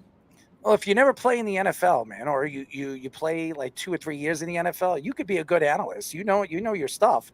My last question for you, man. The Dallas Cowboys, there's a lot of conversations right now. Dallas is their cap is so high. You have 2 guys that have come out and say that they want to be the highest paid player besides the quarterback, okay? You got CeeDee Lamb right now. He's sensational. He was probably the best wide receiver in football last year and probably top 2, top 3. You got Micah Parsons that came out, and he has been coming out and speaking out very, very loudly that he wants to be the highest paid player besides a quarterback in the NFL. And then you have Dak Prescott, who's come out and said that he wants $60 million a year. Now, if you had a choice to keep one of them, who would you keep and why? Man, I don't know much about the Cowboys, but I feel like I'm going to be a bit biased to my system here with Coach Riley, but I did watch CD when he was at OU, and that dude's a baller, man. I think out of those 3, I feel like I'd have to go with CD Lamb. See, you see this? You see this? Now you understand what it is to be like an analyst, because I absolutely agree with you. I've been saying this over and over and over again. And Micah Parsons really already has 1 foot out of Dallas, right? He mentioned recently that he said, if the Cowboys aren't going to give it to me, trade me to Pittsburgh. I've always wanted to play there. So you hear him say that. So it's pretty much like, you know what? I don't want to be here. So trade me. Hey, Yeah. Oh, you got guys like Jamal Adams that cries to his father because he doesn't want to be a Jet anymore. And he's still not signed. And he's still not with the Cowboys. So I want to be a Cowboy. Like, you want to hear something else funny too? We have a Cowboys fan that regularly calls our show. Yeah. And in 2020, when CeeDee Lamb got drafted, he was annoyed at the pick and wanted them to draft Xavier McKinney. That was another thing, by the way. For all those Cowboy fans that didn't like CeeDee Lamb going 17 to you, when he was in my top 5 when it came to my prospects, how he fell to 17 was ridiculous. Just like the Patriots, they got Gonzalez last year. Right. I thought Gonzalez was a steal from the Patriots. Yes, he tore his ACL was it his ACL or Achilles? I think ACL. His ACL. This year he'll be even better. I mean, the kid's special. So. I mean, it's crazy when you hear dumb Cowboy fans actually take shots at CeeDee Lamb. It's ridiculous. Yeah, sounds about like half my friends. So hopefully now all of them were encouraged by the pick of Don't CeeDee you Lamb love at the Cowboy time. fans? yeah, exactly. Were any of them objecting to the pick of CeeDee Lamb at the time, or the pick of Micah Parsons at the time too, which was also kind of controversial because there was these alleged off-field issues. That's why the Giants didn't draft him. That's true. The Giants. Let's not even get into the whole Giants. No, the Giants first got their pick sniped from them in Devontae Smith. The Eagles trade up to get him, and he becomes a nice receiver. And now he's getting paid good. Now the Giant fans are complaining about the Eagles, how they're stealing the draft, and look how many draft picks. Look what they got in the draft this year. They got their 2 corners. They got Quentin. They got Devine, and their secondary is now packed. And they're going to be a contender this year because of what they did in the draft. I mean, you could have done that too. What are you complaining about? Well, no, they could have done that. And then the other thing that they could have done was the fact that the Giants, at number 11, they could have stayed at the pick and drafted a good offensive lineman, Rashad Slater. They could have drafted Micah Parsons, but no, they trade back with the Bears. They could have drafted Olu. Could have drafted Olu this year too, yes. But then they trade back to 20. They draft the great Kadarius Toney, and then they draft the great Evan Neal with their other first round. Oh, pick. you're talking about the year the before. Giants, yeah, the Giants. Oh, let's not get into the Giants anymore. I don't think Lake cares about the Giants. Think of it this way: there's teams. He's a Texas guy. Why does he care about the Cowboys? I don't even think he's a Texan fan, right? You're a Texan fan. Yeah. I don't even know why I brought up the Cowboys. I'm sorry. The Texans have more playoff wins in in their entire existence than the Cowboys do in the 21st century. So you can tell that to your friends. Exactly. Anyways, Lake, we will talk to you hopefully in the second half of the season when you have your break. We'd love to get you on. I'll definitely be watching this year. I've been rooting for you since we last spoke to you, and I think you're going to be a great player. You're a good kid, and just keep your head in the game, my friend. Thank you. For the money, my friend. Money, money, money. I know that's not what you're thinking, but that's what I'm thinking, man. So I appreciate y'all for having me on. Absolutely, bud. And we'll talk to you soon, buddy. All right, sounds good. Y'all have a good one. USC redshirt junior tight end Lake McRee. I'm sorry. I always say McRae. It's something about the McRae. I mean, I don't know what it is. But our second guest will be joining us in just a little while. We'll have Eric Romoff. He will be right? Romoff. I'm sorry. Eric Romoff. He will be joining us in just a few minutes. So I do want to get into a couple more stories before we get him on a Donovan Mitchell story. Hoops Hypes. Mike Scotto reports that the Cavaliers are likely to give Donovan Mitchell an extension soon. Mitchell is eligible for a 4-year, $208 million contract, but sources say the deal might only be 3 for $156. The 3-year deal would allow Mitchell to get an even bigger deal once he reaches 10 years in the NBA. Sources say that Mitchell will have a lot of say in the terms of who the next head coach will be, firing JB this offseason. Reports say that Evan Mobley is the most likely of the Cavaliers starters to be moved if Mitchell gets signed. Cavs GM Kobe Altman says that they still want to keep Darius Garland and Jared Allen long-term, despite Garland saying he would request a trade if the Cavaliers signed Mitchell. I think this is a big problem, the whole Darius Garland and the whole Donovan Mitchell thing. Even though I've heard we had Alcorn on the show last week, and Alcorn says that they're very good friends. They hang out with one another. We've heard this many, many times, but behind closed doors, they could hate each other. And Donovan Mitchell is going to be expecting a lot of money this offseason. He's one of the best players in the league, one of the top 7-8 players offensively in the league. You can't even argue that anymore. He's sensational, and he changes everything for a team offensively. The problem right now here with Donovan Mitchell is, does he want to be here? Does he want to be a Cavalier? And the answer is, why would he want to be a Cavalier when this organization hasn't won since LeBron James? And you're expecting Donovan Mitchell to do it by himself. Now, I like Jared Allen. I think he's a good player. Is he a great player? No. Now, Darius Garland, is he a great player? No. You have Evan Mobley. He could be a great player, but now you're speaking about, or you're thinking about turning him over and trading him. So what are you going to do with just Donovan Mitchell? And by the way, who would want to go and play with Donovan Mitchell in Cleveland? That's the question. I mean, when you look at guys like Jalen Brunson, that's the New York Knicks. When you look at LeBron James and the LA Lakers, that's the Lakers.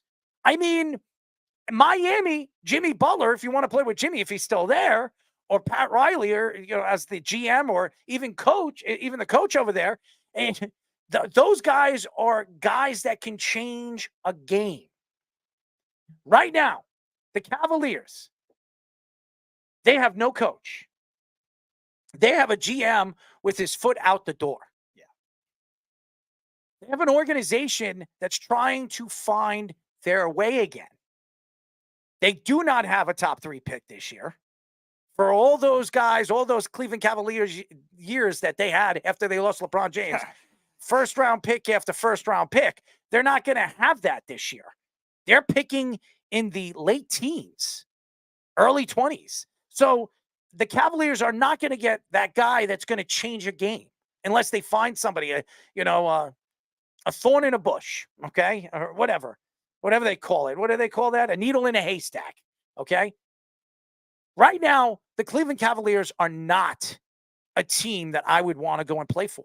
And Donovan Mitchell, he has his pick of the litter. He could go to the Lakers in the future. If he becomes a free agent after next year, he can go to Lakers. He can go to the Knicks. He can go to the Spurs and play with Wembanyama, he can play with anybody. He doesn't need to stay in Cleveland and lose. And why would he do that? Does Donovan Mitchell, and I understand Donovan Mitchell came out the other day and said that he would love to stay a Cleveland Cavalier. That's a lie. He doesn't want to be a Cleveland Cavalier. He just wants to know that the Cleveland Cavaliers are going to pay him if he decides to stay there. He could demand to be traded in the offseason.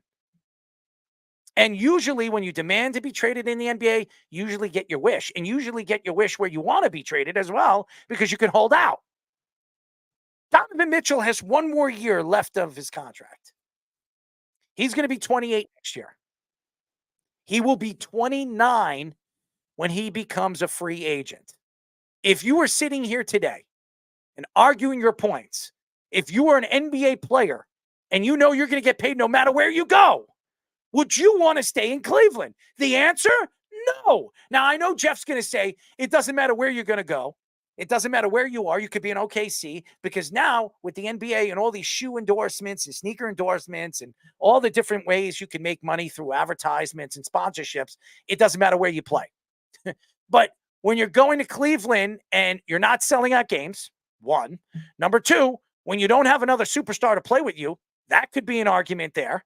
And even when he was in Utah, he had to play with Rudy Gobert, who, by the way, doesn't get along with anybody. So you sit here today, and I love Donovan Mitchell. I think he's a great player. He comes from my hometown. He comes from my home city. He's a New York guy, and he loves the Knicks. Why would you sign with them? Why? What would be the point of this? I understand you want the money. You're going to make the money next year.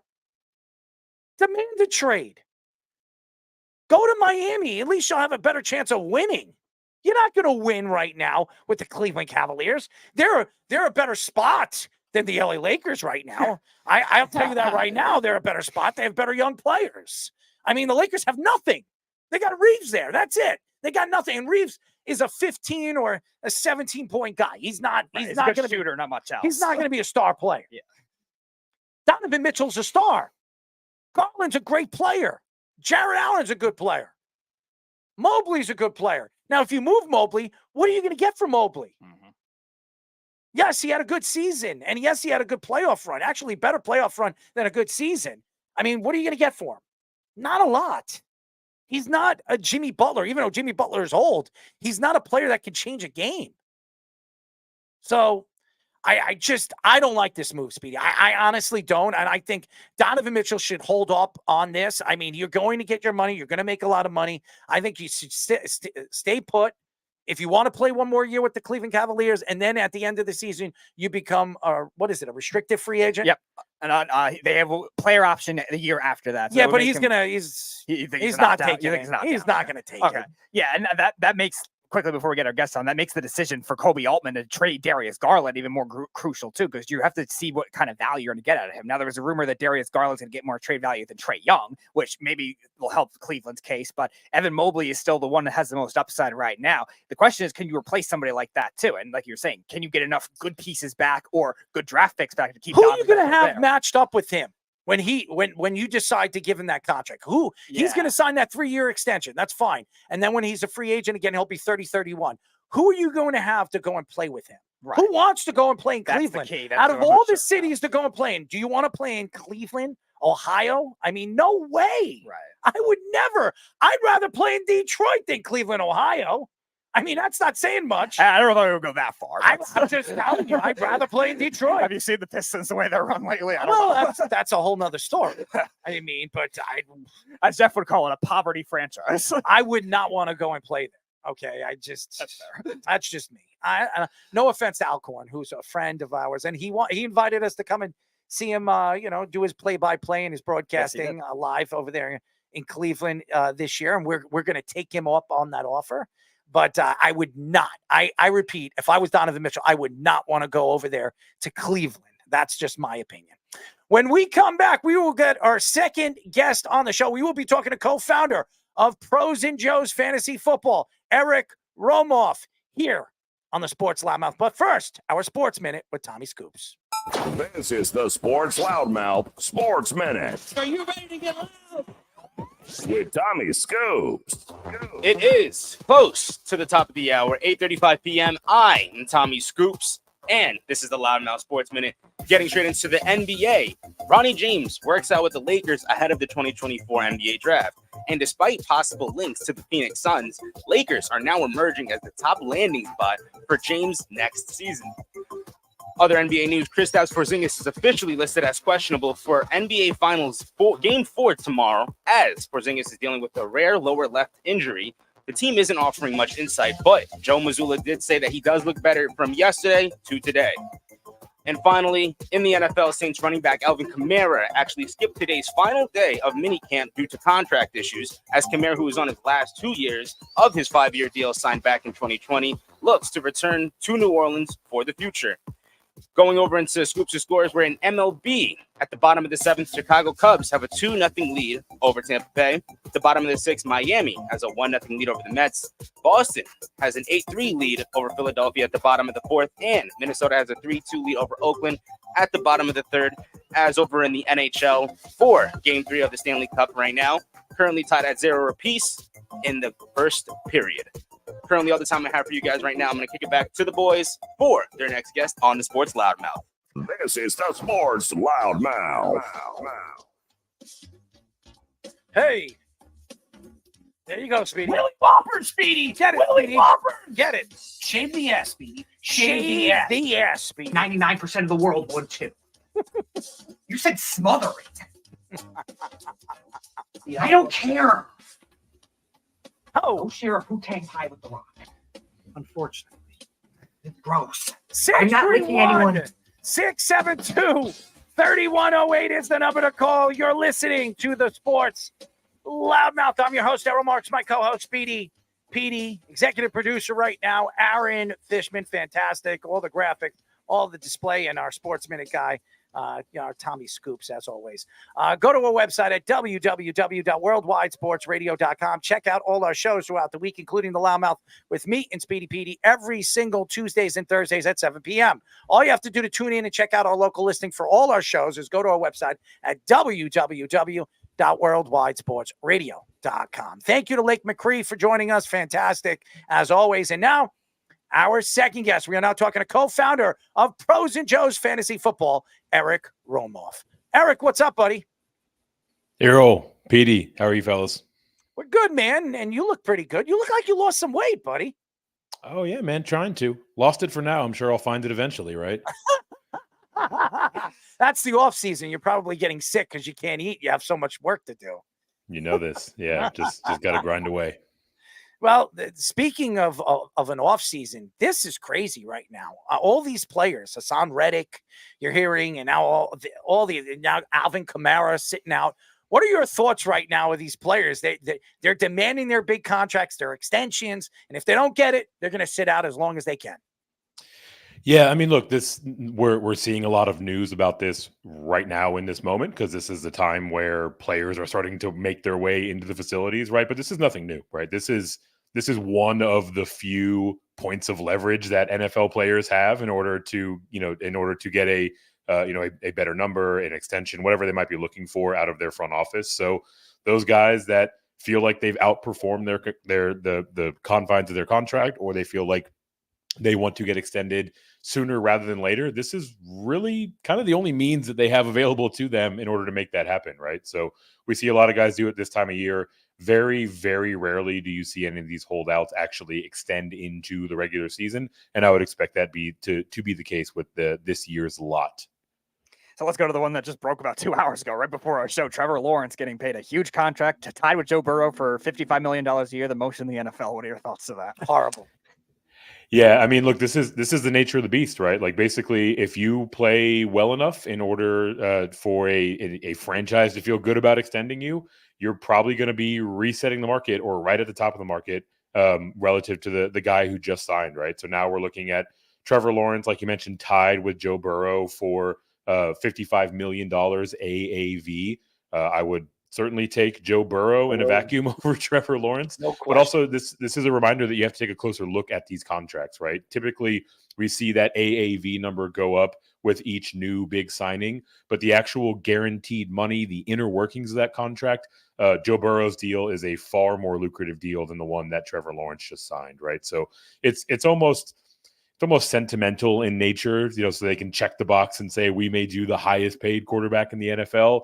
That will only be the case until the next guy comes up. And technically speaking, in terms of guaranteed money, he's more than arm's length away from the top guys in terms of what is guaranteed and not just in theory. As everybody knows, we are talking to co-founder of Pros and Joe's Fantasy Football, Eric Romoff. Eric, you look at Bryce Young. He didn't have a good season last year, and a lot of people were taking shots at him. C.J. Stroud had a record-breaking season. Everybody was like, oh, this guy's the next up-and-coming superstar. His numbers were just outrageous. They were fantastic, and he comes out with all these different things on podcasts, and everybody's listening to C.J. Stroud for what he has said and what he has done on a football field. Bryce Young has a new coach. We've seen what he did with Baker Mayfield over there in Tampa. What are your thoughts this year with a different coach and a different team around him? Yeah, I mean, I guess functionally speaking, there's nowhere to go but up for Bryce Young. But even outside of that kind of theoretical argument, I do think that he's set up for success much more so than he was last year as we head into the 2024 season, right? Dave Canales, like you mentioned, not only did he pull the rabbit out of the hat with Baker Mayfield last year, he's got a very, very solid track record of getting the most out of the guys that he has, and specifically tailoring an offense to their particular strengths, right? He's not one of these system guys. You have to do what I say. If you do it well, it'll work well. No, he really builds around the guy that he has. And then you look at where Carolina is investing, right? They go out and they get Xavier Legette, a premier pass catcher in this year's draft class. They also get, for most people, mine included, the RB1 off the board in Brooks. But then they go out and spend a ton of money bringing in 2 free agent guards to really shore up the interior of that offensive line. They bring in Deontay Johnson, right? Like, just from a talent on the roster standpoint, Bryce Young is working with a crew that is miles ahead from what he had last year. And then you add in the fact that Canales is very much so open to playing to his strengths. And I think we see a pretty significant step forward, right? He's one of my favorite dynasty targets to try to go out there and get on the cheap. If you're playing in a super flex or a 2-quarterback league where you need a third quarterback on the end of your bench, I love targeting Bryce Young. You can get him basically for free. He's going to start all year long. And all of that is not even accounting for the fact that I think he shows some improvement in 2024. So what are your thoughts, both from a real football and from a fantasy perspective, of the rookie quarterbacks and where they ended up landing in the first round of the draft, and even some sleepers that you could say? Yeah, definitely a rich class in terms of incoming rookie quarterbacks, right? I think we saw a record in terms of the number that were taken inside the top 10 and the number that were taken in the first round overall. For me, I think the highest combination of both floor and upside has to sit with Caleb Williams, right? Just one of the more pristine prospects from an evaluation standpoint that we've seen in quite a while, and to a much greater extent than the one I just belabored with Bryce Young, a team that is clearly invested in the success around him. So I think that we're going to be looking at a relatively short ramp up to the point where he's contributing at the NFL and the fantasy level fairly quickly. And then after that, like, I think you can kind of poke holes in all of the rest of the guys, whether it is to do with their skill set, whether it is to do with their circumstance, right? Like, I think Daniels can be electric at times, but I also think he takes a lot of contact for a guy with his frame. And typically when you're taking that contact at the NFL level, it hurts a little bit more, might impact his ability to get onto the field. Drake May, I think, is a very interesting prospect, but might not even see the field this year, or at least see fairly limited run, as we're not perfectly clear, how long Jacoby Brissett is going to start, how long he's going to sit in his tutelage. For me, in terms of, guys that I like to play the vast majority of the season, if not start from day one, Bo Nix checks that box. He's clearly, the leader in the clubhouse for the Broncos. Same can be said with JJ McCarthy. I think we see camp reports about Sam Darnold or about Zach Wilson looking good in OTAs. That's fine, right? Everyone looks good. Everyone's in the best shape of their life. Everyone's, healthier than they've ever been in The only June. the only thing that listen, the only thing, Eric, the only thing that looks good with Zach Wilson is the woman that he's dating right now. That's about it. Yeah, I can definitely co-sign on that. But according to Broncos camp, right, he's practicing at a level that is at or above their expectation, right? So And I believe in the those Easter Bunny. reports. How's that? So Yeah, exactly. Those reports can be thrown aside. I think it's going to be Bo Nix all year. I think it's going to be JJ McCarthy all year. And again, kind of shifting over to the fantasy context, if we're talking about a super flex or a 2-quarterback league, getting a guy as your third quarterback who's just going to start all of the games has intrinsic value, even if they have some stumbling points as they ramp up to the NFL level. It's so interesting when you look at what Atlanta did this offseason. And some people were taking shots at the whole Michael Penix move, but I could see why they did it. When you look at what Michael Penix did on a football field over there in Washington this past year, he was fantastic. He's a good pocket present quarterback. The question is he an injury prone player?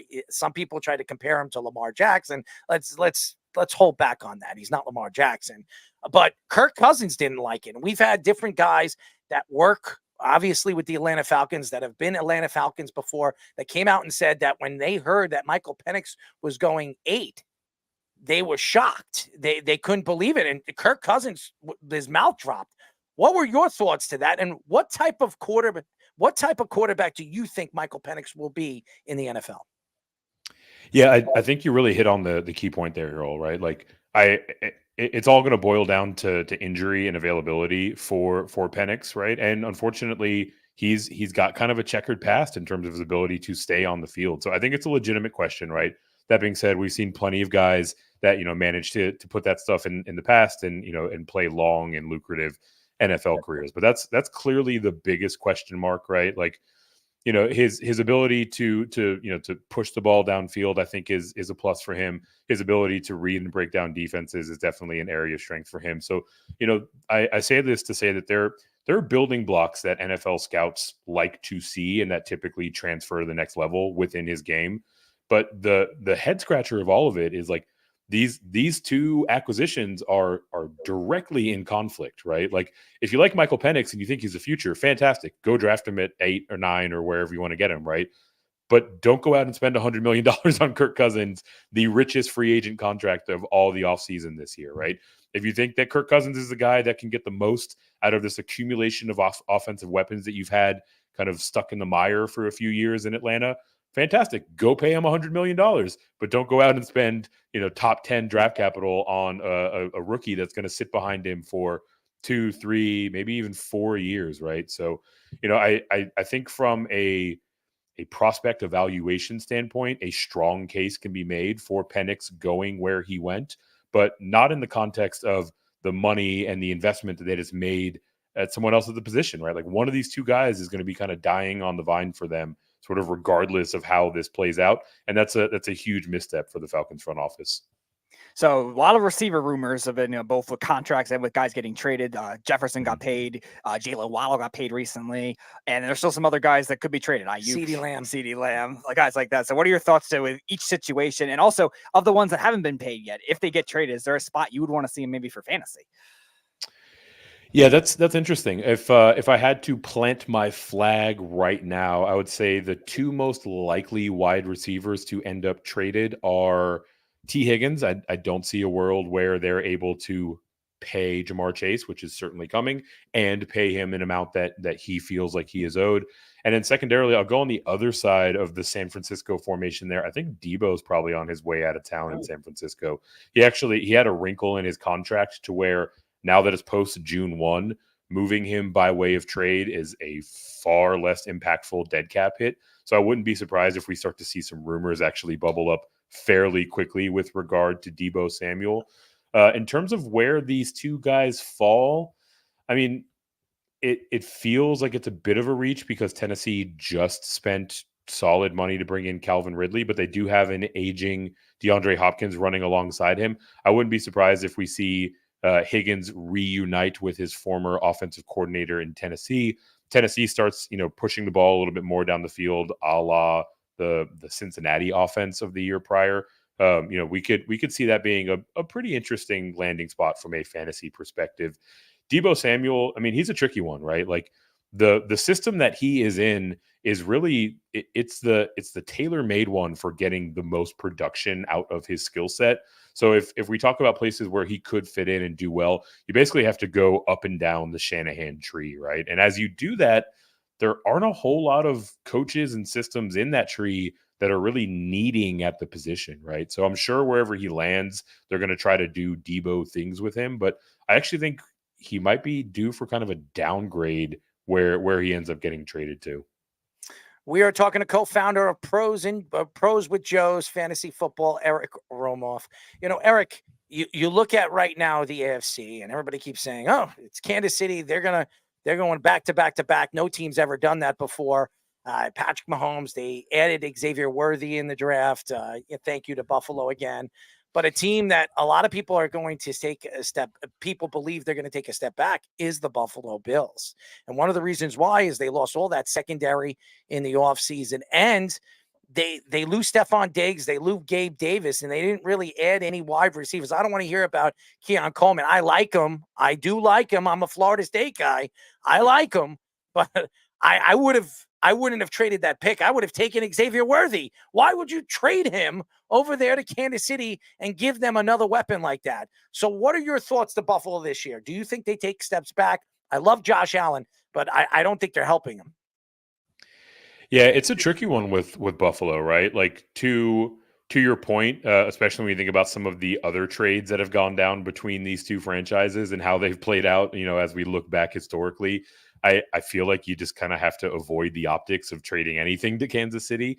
Really what they're doing in making that trade is they're saying, we believe that this wide receiver class is incredibly deep and that we can get a guy that is at least comparable to Xavier Worthy or whomever is on the board at this point 10, 15, 20 picks later, right? So that's really their statement. But to your point, a ton of vacated targets in this offense. Stephon Diggs is out the door. Gabe Davis is out the door. So we're really going to be looking, honestly, to keep the comparison alive. We're going to be looking at a transition not unlike what Kansas City went through over the last couple of years, right? From the point where Tyreek Hill left Kansas City, it was really Travis Kelce and then a bunch of sort of replacement level dudes, right? Marquez Valdez-Scantling, who's now a Buffalo Bill, for example, Juju Smith-Schuster, right? Just guys that, they have holes in their game and you're not exactly sure what you're getting. But I make that comparison because I think we are going to see a very significant step forward from the likes of Dalton Kincaid, right? I think we're going to see a very tight end, heavy 12 personnel on the field, a ton type of approach, right? So I think we've kind of seen that blueprint for this shift play out, obviously, fairly well with Kansas City, and I think that might be what Buffalo is trying to go for.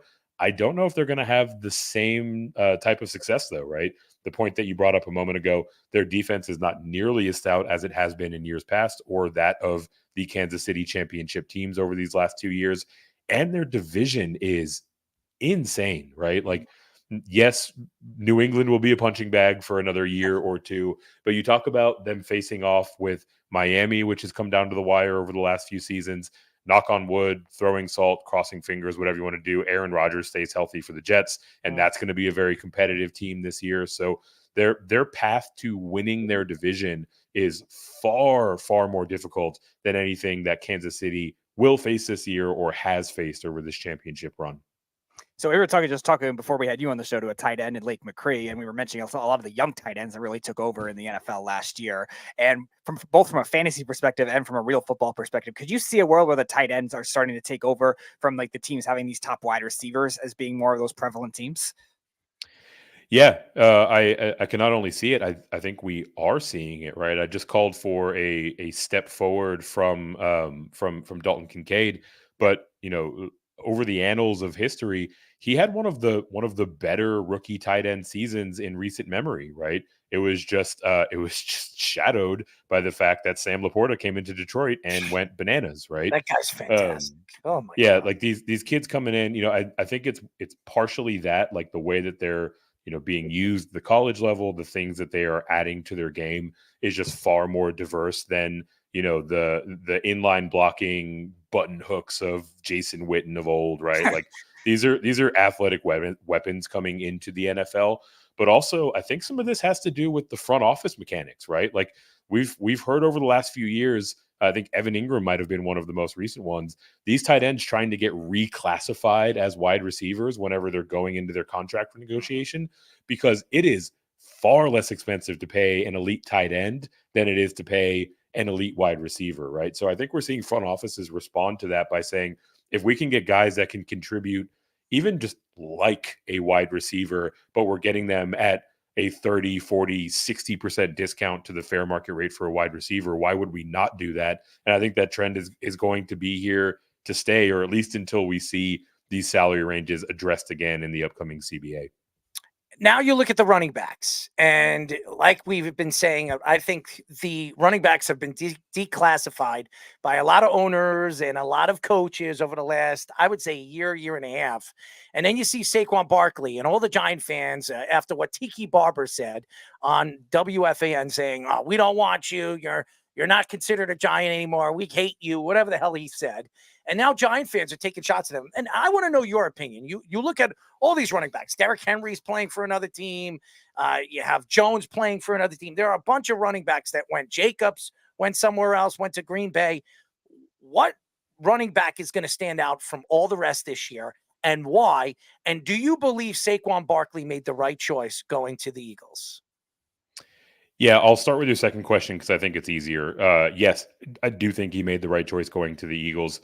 The lifespan in the NFL is incredibly short, and that can be said for no position more so than the running back, right? So, like, yes, I understand the regional identity and the rivalries that run deep between those two teams, but realistically, like, the guy's got to go out there and get his money. This is going to be his last big contract. He had to take the biggest number that he can get, and then also from an X's and O's standpoint, like, he goes from running behind one of the worst, if not categorically the worst offensive line in the NFL last year, to one of the better units top to bottom in Philadelphia. So I think he's in a position to succeed. I think they put a lot of money in front of him, and a number that the Giants were not willing to match, or didn't even really answer the phone call, allegedly, reportedly. So I totally stand behind his decision, right? Like, these players have a short window. They need to go out and get paid where they can. In terms of the free agent class of running backs and where I think we're going to see some of the more impactful players, I really, really like the fit with Derrick Henry in this Baltimore offense, right? Like, having the counterbalance of always having to account for what Lamar Jackson is going to do, not only as a thrower, where he's one of the better quarterbacks in the league, but as a prolific runner himself. These defenses are going to be off balance, and Derrick Henry is going to be able to pick them apart. Not to mention, he is still built like a Mack truck and one of the fastest running backs in the entire league. So I think we're in for a very explosive season out of Derrick Henry. Granted, I mean, at some point, Father Time is going to catch up to him like he does for all of us. It might be a 1 or 2 year window where he's really contributing at a high level. But this year in particular, I feel very good about that. And I also like how this year sets up for Joe Mixon, right? He gets into a scheme that fits into his skill set very, very well. He is going to be, again, facing a lot of light coverage and a lot of light boxes as CJ Stroud continues to knife up the NFL. So Joe Mixon walks in and, kind of like Derrick Henry, doesn't have a whole lot of competition for those touches. Prolific offense with a lot of scoring upside and potential. Touchdown equity should be pretty high for both these guys. So these are two players that I have been targeting a ton, where I'm drafting already, or as I draft best ball teams so far through the summer. We are talking to co-founder of Pros with Joe's Fantasy Football, Eric Romoff. Fantastic. You go check him out on Twitter, all the different things that he's doing right now in his team. I'm going to say this. The Steelers had the best draft. They had the best offseason. They bring in Justin Fields for a 6th-round draft pick. I think that's a steal. They bring in McQueen. I mean, this team is loaded. This team is loaded from top to bottom, and I love Mike Tomlin. Russell Wilson as my starting quarterback. What the hell are you thinking? Why would you want that guy behind the center? That guy does nothing but speak and says stupid things. But besides that, get Justin Fields out there. I think Justin Fields could change everything for that Pittsburgh Steelers team. What are your thoughts to the offseason of the Pittsburgh Steelers? I mean, what else is new? The Pittsburgh Steelers are just making logical, rock solid moves all off season long, right? Like this is a Pittsburgh organization that we've come to know. Mike Tomlin, your guy, like you mentioned, another guy who recently got an extension, went out there and got his money, and deservedly so. For me, there's nothing particularly splashy about the acquisitions that they made, but they go out there and they find these opportunities to get guys at, or in many cases, well below market value. And so now they've got kind of an embarrassment of riches amassed, right? It sounds like you're not a Russell Wilson guy. I don't think that he's going to be the one who wins the job when it's all said and done, but taking a bet on that for, what are they paying him, $2 million, a little bit less, like that is a worthy proposition no matter how you slice it. Same thing with Justin Fields, right? Like, kudos to the Bears front office for trying to quote unquote do right by him and let him go to a situation that he wanted to go to, but they severely underpaid for acquiring a player with the skill set of Justin Fields, right? So it might be a little bit murky, right? There's the old adage of like, you have two quarterbacks, it means you don't have one. I don't think that's the case with Pittsburgh. They continue to attack value, whether it's a guy slipping in the draft farther than he should, whether then it's a free agent who's not getting the attention he deserves, or being able to just completely impose their will on opposing front offices and get away with with these thief in the night type of trades. They can't keep getting away with it, so they say, but they still manage to. So just a masterclass of running your organization, and not surprising at all that they're having a strong offseason. Well, we really appreciate your time as always. We want to get you on the show again. It's crazy. This off season is going to be crazy, and it's right here. We're getting ready for the season, the preseason, and then the regular season starts September 8th, September 9th. It's crazy. I'm excited. I'm a Jet fan. I'm not excited. Actually, I'm not excited because within 4 or 3 plays, we could see Aaron Rodgers go down, and there goes my season again. So I am not. I repeat, I am not going to put my hopes up there. But if he stays healthy this year, the Jets could be really special this year. This team is good. This defense is one of the best in the league. You add Hassan Reddick to your defense. I mean, it's scary. It's scary how good they could be. So I'm interested to see what happens, but I'm not going to put my hopes up. That's all I'm going to say. They're still coached by Robert Saleh. Yeah, I mean, look, you've got what, 50 years of Jets fandom to kind of hedge your optimism, right? But I mean, this roster is absolutely loaded. And yes, the ideal case scenario is that you get a healthy Aaron Rodgers for 17 games. But they also went out and upgraded their backup quarterback pretty significantly as well. Tyrod Taylor is miles ahead of any of the number 2, 3, 4, 5 options you guys had out there last year. So you're sure he's fortified a little bit against that injury. Yeah, I'll knock on wood for you and say I think the Jets are set up for a solid run this year. Well, we can only hope. I want him to challenge Kansas City, and hey, it's a gift. It's a gift if Aaron Rodgers stays healthy and actually throws more than 4 passes in a game. Okay, that's just no what doubt. I'm saying. You're the king of wishful thinking. There you go. I am the king of wishful thinking. Anyways, thank you, Eric. Keep up the good work. We'll be tuned and entwined into everything with you in the very near future. Thanks, boys. Always fun to join. Eric Romoff, he's fantastic. He really is. He knows his fantasy sports. He knows his football, and his team of guys right now are fantastic. And guys, fantasy football is nothing without the Joe's. I'm going to say this again, Pros with Joe's Fantasy Football. So fantastic guy, fantastic personality. Anyways, it is a crazy week, ladies and gentlemen. It is crazy. And you know what's even more crazier? I'm going to give you a story that's going to blow your mind. Before we do that, we're going to go to a quick break and a sports minute with Tommy Scoops. This is the Sports Loudmouth Sports Minute. Are you ready to get loud? With Tommy Scoops. It is officially the top of the hour. I'm Tommy Scoops, and this is the Loudmouth Sports Minute. Getting into some NBA. Clippers are eyeing Jeff Van Gundy as the team looks to add the current Celtics special advisor to a prominent role on Tyronn Lue's coaching staff. Over in the NFL, Justin Herbert is excited to get to work with head coach Jim Harbaugh, saying he's been very successful on every team that he has coached, and also stating that the rookies have a great example to follow for next season. Lastly, the Dolphins announced that they are signing veteran defensive end Calais Campbell. Campbell, who is a free agent this year, will join Miami for his 17th season in the NFL. Going to be switching over now to Scoops of Scores, where currently at the top of the ninth, the Rays, Tampa Bay Rays, are currently leading 3-2 over the Chicago Cubs. At the bottom of the seventh right now, Miami has a 2-1 lead over the Mets. And at the top of the sixth, Boston has an 8-3 lead over Philadelphia. Minnesota has a 4-2 lead over Oakland at the bottom of the fifth. And currently right now, at the end of the first period, Panthers have a 1-0 lead over the Oilers in the Stanley Cup Game 3. Currently all the time I have right now for you guys. I'm going to kick it back to the boys for the continuation of the Sports Loudmouth. This is the Sports Loudmouth.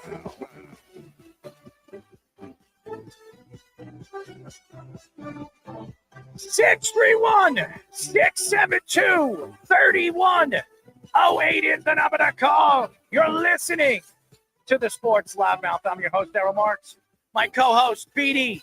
Petey, go to our website at www.worldwidesportsradio.com.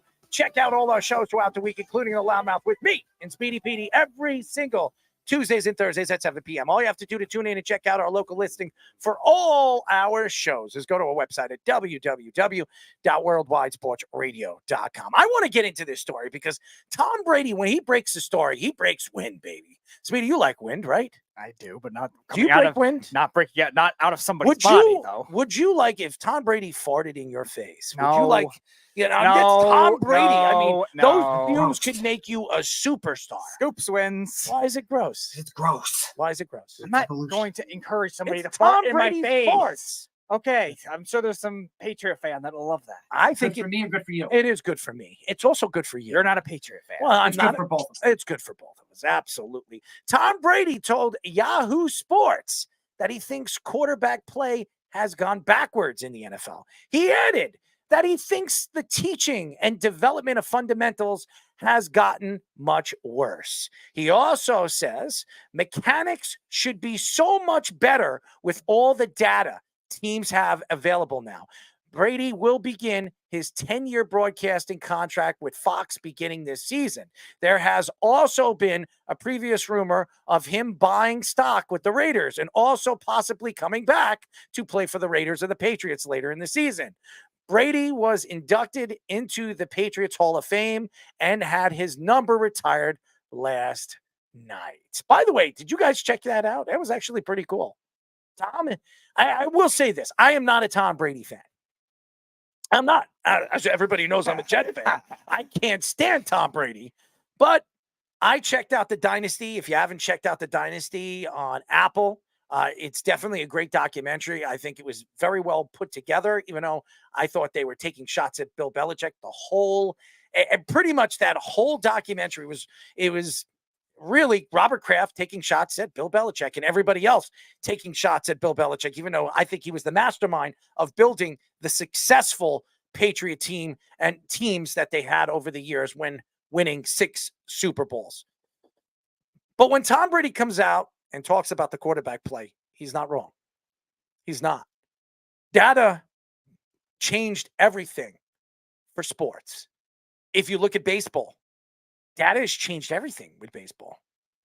Now you have coaches shifting. Well, that shifting's gone now. But now you know where these guys are hitting the ball. You know where the power is coming from the plate. You know where the pitchers and what the pitchers like to throw 90% of the time, 70% of the time, 30% of the time. So you can guess what that pitcher is going to throw with a 3-0 pitch or a 2-1 pitch. So the data tells you what these guys' strengths are and what these guys' weaknesses are.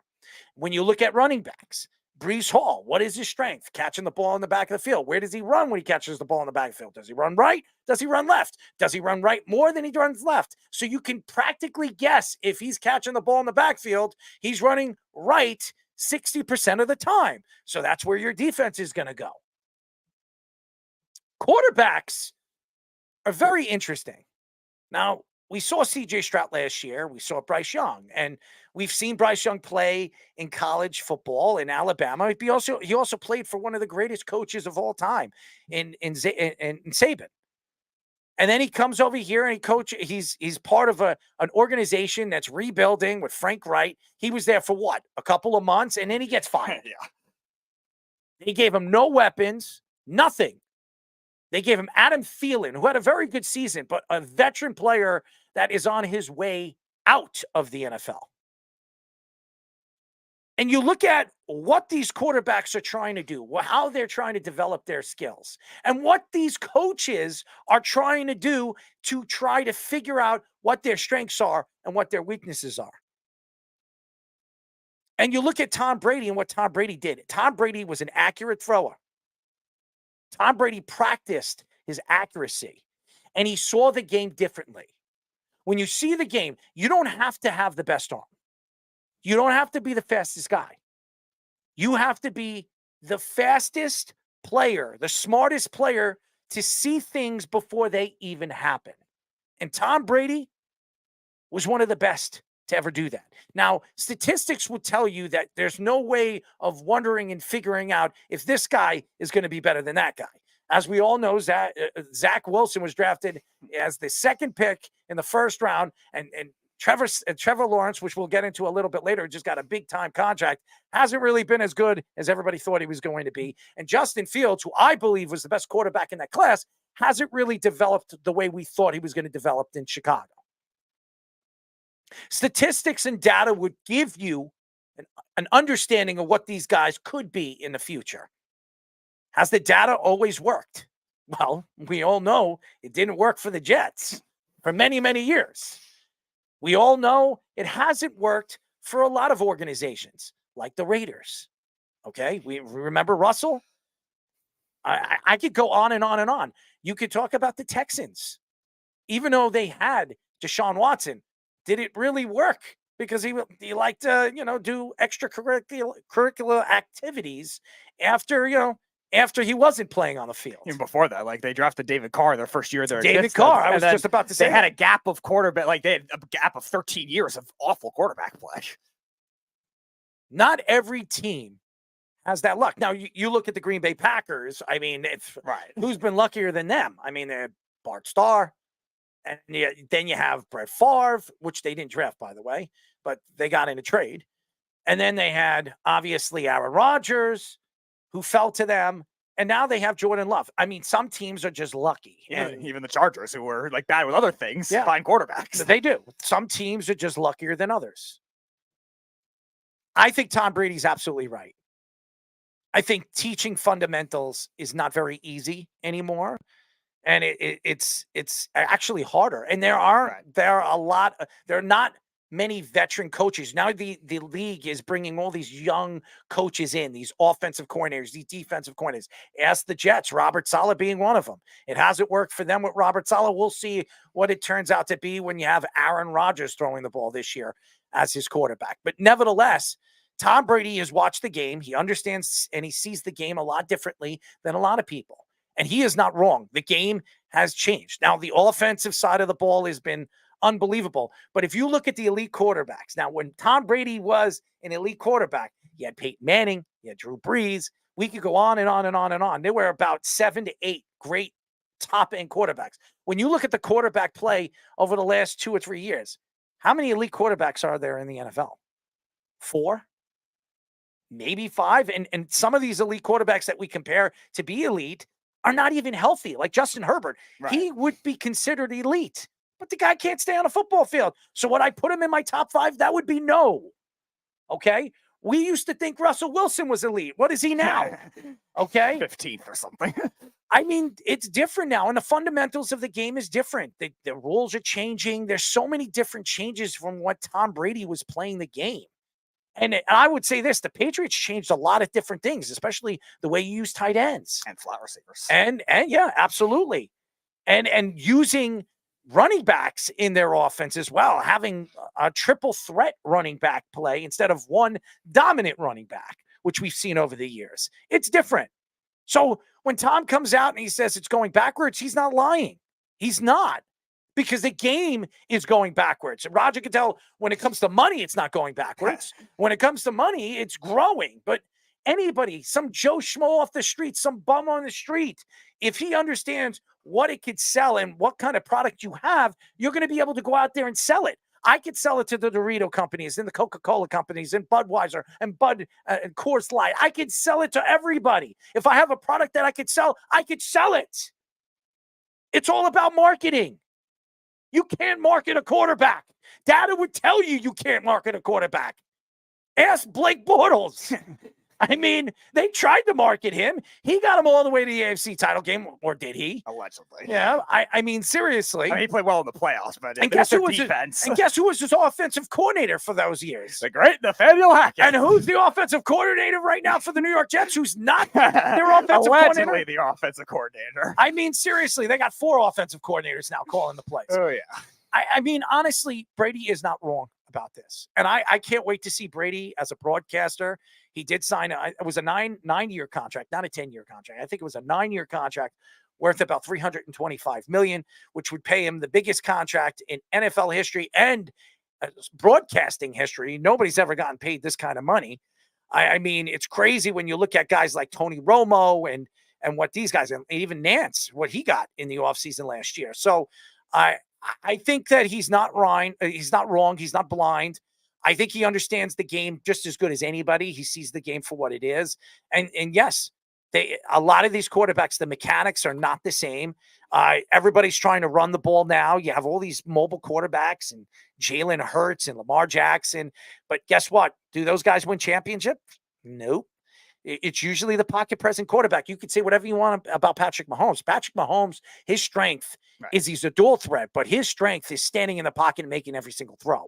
If you look at all the quarterbacks in the last 15 years that have won Super Bowls, I would probably bet you that about 10 of them are non-mobile quarterbacks. I probably would say even more, because I think Russell Wilson was the only one that was a runner when he was younger that won it with the Seahawks. I'm just giving you a number. I don't know. No, like, because obviously Brady and Mahomes are going to, like, they have won, like, 10 of them combined amidst all that. But then you have, like, even Matthew Stafford, pocket quarterback. He's not going to run much. Nick Foles, pocket quarterback. He's not going to run much. I think Russell Wilson's really the only one. But you still have to be, like, semi-mobile in today's game with the way the offenses have changed. But Tom Brady is right about the fact that I think a lot of these guys try to play hero ball right away, and they don't want to actually develop and read defenses. And I always said that the last 4 years, when you look at all the offensive coaches that have come in the league, the 2 things you need most when it comes to a young quarterback is coachability and accuracy. And I think that was a big thing that's driven down somebody like Zach Wilson. That's the big thing that drove down Trey Lance. Keith, we know he runs. We mentioned that he runs. Right. But he doesn't have to rely on he is running. more, his strength is his understanding of standing in the pocket and making the throws. Right. Not many quarterbacks could do that. CJ Stroud proved he could do that last year, as we saw. Mahomes, I mean, there are quite a few. Justin Herbert has done that too when he is healthy. I mean, Jordan Love proved it last year. We'll see if he could do it multiple years before we can say Jordan Love more consistently. Aaron Rodgers is a mobile. He started his career as a pocket and mobile quarterback, but his strength is standing in the pocket and making those throws. There are not many quarterbacks that could do that. So, I mean, Brock Purdy's proven that he could do that. I mean, he's been a consistent over the last 2 years. He's been consistent standing in the pocket and making throws. But if you were to ask me right now, how many pocket quarterbacks, how many quarterbacks that have the mechanics that could stand in the pocket and read defenses? Maybe 4.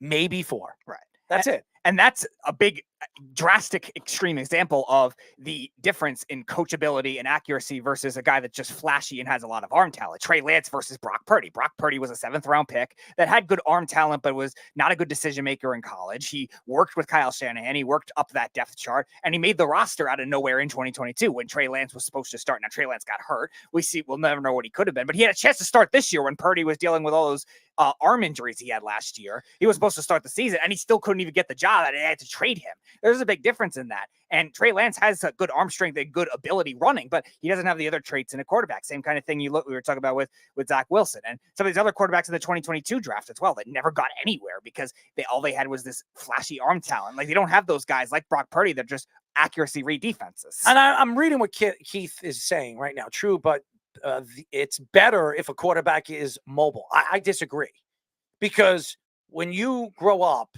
the first thing your coach is teaching you is how to be a pocket quarterback. Yeah. That's what he's teaching you. Step back, 5 steps, throw the ball. 3 steps, throw the ball. Get the ball out of your hands as quick as you can. Tom Brady was one of the best at doing it. When you look at that, now you look at the fundamentals. These quarterbacks are holding the ball too long. They're getting hit. They're getting sacked. They're getting hurt.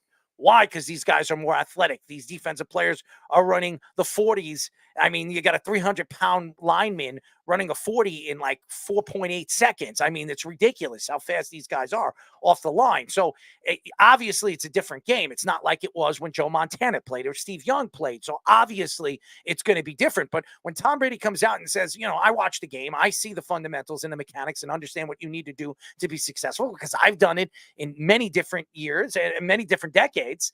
He's done it in like almost 3 decades. Yeah. I mean, you can understand that Tom Brady actually knows what he sees and sees what he knows. So to me, it speaks volumes for what the league is the transformation of the league and how it's changing. Yeah. And it's not good for the league. I don't think so. No. And you're right. It's also you look at even some of the quote unquote quarterbacks you would say that are the most talented, not even just like in terms of like reading defenses and accuracy wise, like just raw arm talent. Like we've seen those guys still have issues in the playoffs at certain points as well. And I know, Keith, you're saying that you want to have some traits of both. I think semi-mobile is the way that it's going. Did you hear what Keith says? The quarterbacks like Tom Brady are done. Really? Brock Purdy? No, I don't think Brock Purdy fits that current mold. I think he's more like Tom Brady. Yeah. Brock Purdy stands in the pocket and makes the throws. Right. Now, Keith, you're all right to an extent where I think a lot of them are developed more into like having size and still being able to run that. I think teams are more looking for like Josh Allen prototypes than they are looking for Tom Brady type prototypes now. But still, if you're going to have that, you still need to be able to be efficient with Drake the ball. May is a pocket present quarterback. Right. I mean, that's who he is. That's what he's going to be. If he's going to be successful in the league, he's got to be a pocket present quarterback. He's not a guy that can move inside and out of the pocket. And CJ Stroud, yes, he can move inside of the pocket. Are you going to tell me CJ Stroud is a mobile quarterback? No. He's not. He's a pocket quarterback. Yes, you need to move.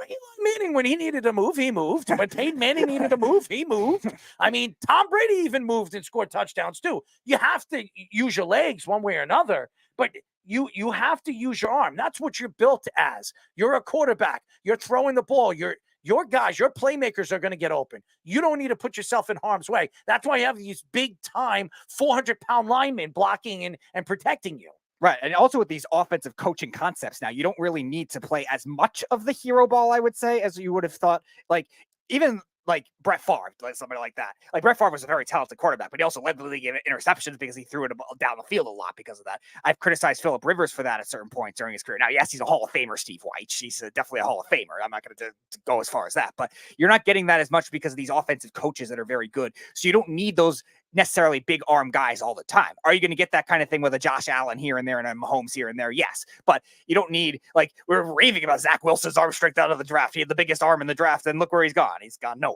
And that usually happens. I know.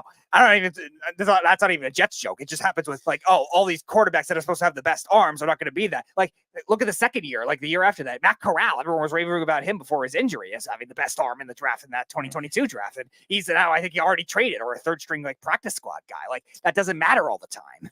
Let's bring Fish in. He's a coach, like I said, and I love bringing Fish in when it comes to football stuff because he actually coaches young quarterbacks, coaches young offensive linemen. Fish, your thoughts to this? Tom Brady coming out and saying all these different things, saying that the quarterback play has gone backwards. I think it's just different. The game is changing. The way that Brady played, and really I always thought he kind of took a lot from Peyton Manning when Peyton Manning was doing the audibling on the line when he first came out a few years into his offense. And it really revolutionized the game. Brady took it to a different level. I went to a clinic run by, forget who it is now. I think Campanile. I'm pretty sure he's an offensive coordinator somewhere in power schools now. He was a high school coach back then in North Jersey, maybe Bergen Catholic, something like that. And he was talking about how they had different names for route combinations. And Brady was the master of this. He would just say to the right side, ghost, and to the left side, tosser. And that would be like 2x2, what the Peyton Manning stuff was, but on steroids. And Brady came up with that kind of permutation of what Manning was doing that arguably was more effective than what Manning did. What they're doing now doesn't resemble that. It's a different type of offensive system. And Brady doesn't like it. You know, he likes what he did. That's why he had to have his system in Tampa when he went there. it was already kind of archaic by then. It's not that it's a bad system. It's just that everybody knows about it now. And you have to adapt. Defensive coordinators catch up. Not everybody is as brain savvy as Brady, almost nobody. So how are you supposed to be able to keep up with defensive coordinators when you're playing old systems, basically? It is interesting. It really is. And Tom Brady, I would agree with Tom Brady because I look at the old way and I think the old way works. Why would you change something that has always worked? And again, the game changes. And obviously you get these new athletes that you've never seen before. The guys like Patrick Mahomes that are just doing crazy things. Josh Allen doing crazy things, throwing the ball 90 yards, 100 yards. I mean, it's ridiculous how strong these guys' arms are. So it is incredible. And Tom Brady would honestly, if he knows what he sees, he'd obviously know that these guys are a lot stronger than he was. So even as a younger player. So it's a different game. It's remarkable when you see some of these guys and what they do. Lamar Jackson, I mean, what he does outside of the pocket. I mean, he's got these skinny legs, how he doesn't get hurt. Nobody kills him. I mean, it's remarkable what he does. So it's crazy, but does Lamar Jackson win? And the answer is no. And that, to me, stands for everything what Tom Brady is saying. It's going backwards. I don't think it's moving forwards. And I think it's going to have to transition again, just like I believe running backs will transition like it was in the 90s. It used to be all about the running back. Now it's all about the wide receiver. I believe eventually you're going to see the change again back to running back, because I think running backs do more on the football field than any position. They do, even more than a quarterback. They block, they run, they catch, they do everything, and they take the worst beatings. So that's why they don't last that long.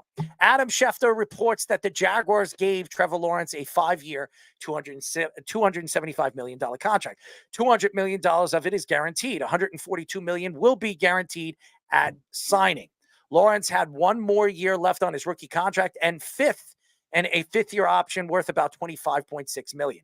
He will make $55 million per year, tied with Joe Burrow for the highest average annual value in the NFL. Lawrence had 4,016 passing yards, 21 touchdowns, 14 interceptions, and an 88.5 passer rating last season. Lawrence has 11,170 passing yards, 58 touchdowns, 39 interceptions, and an 85 passer rating in 3 NFL seasons. First of all, Trevor Lawrence is not worth $55 million. I'm sorry for all you Trevor Lawrence fans that have this like infectious love fest for this guy. He is not worth $275 million.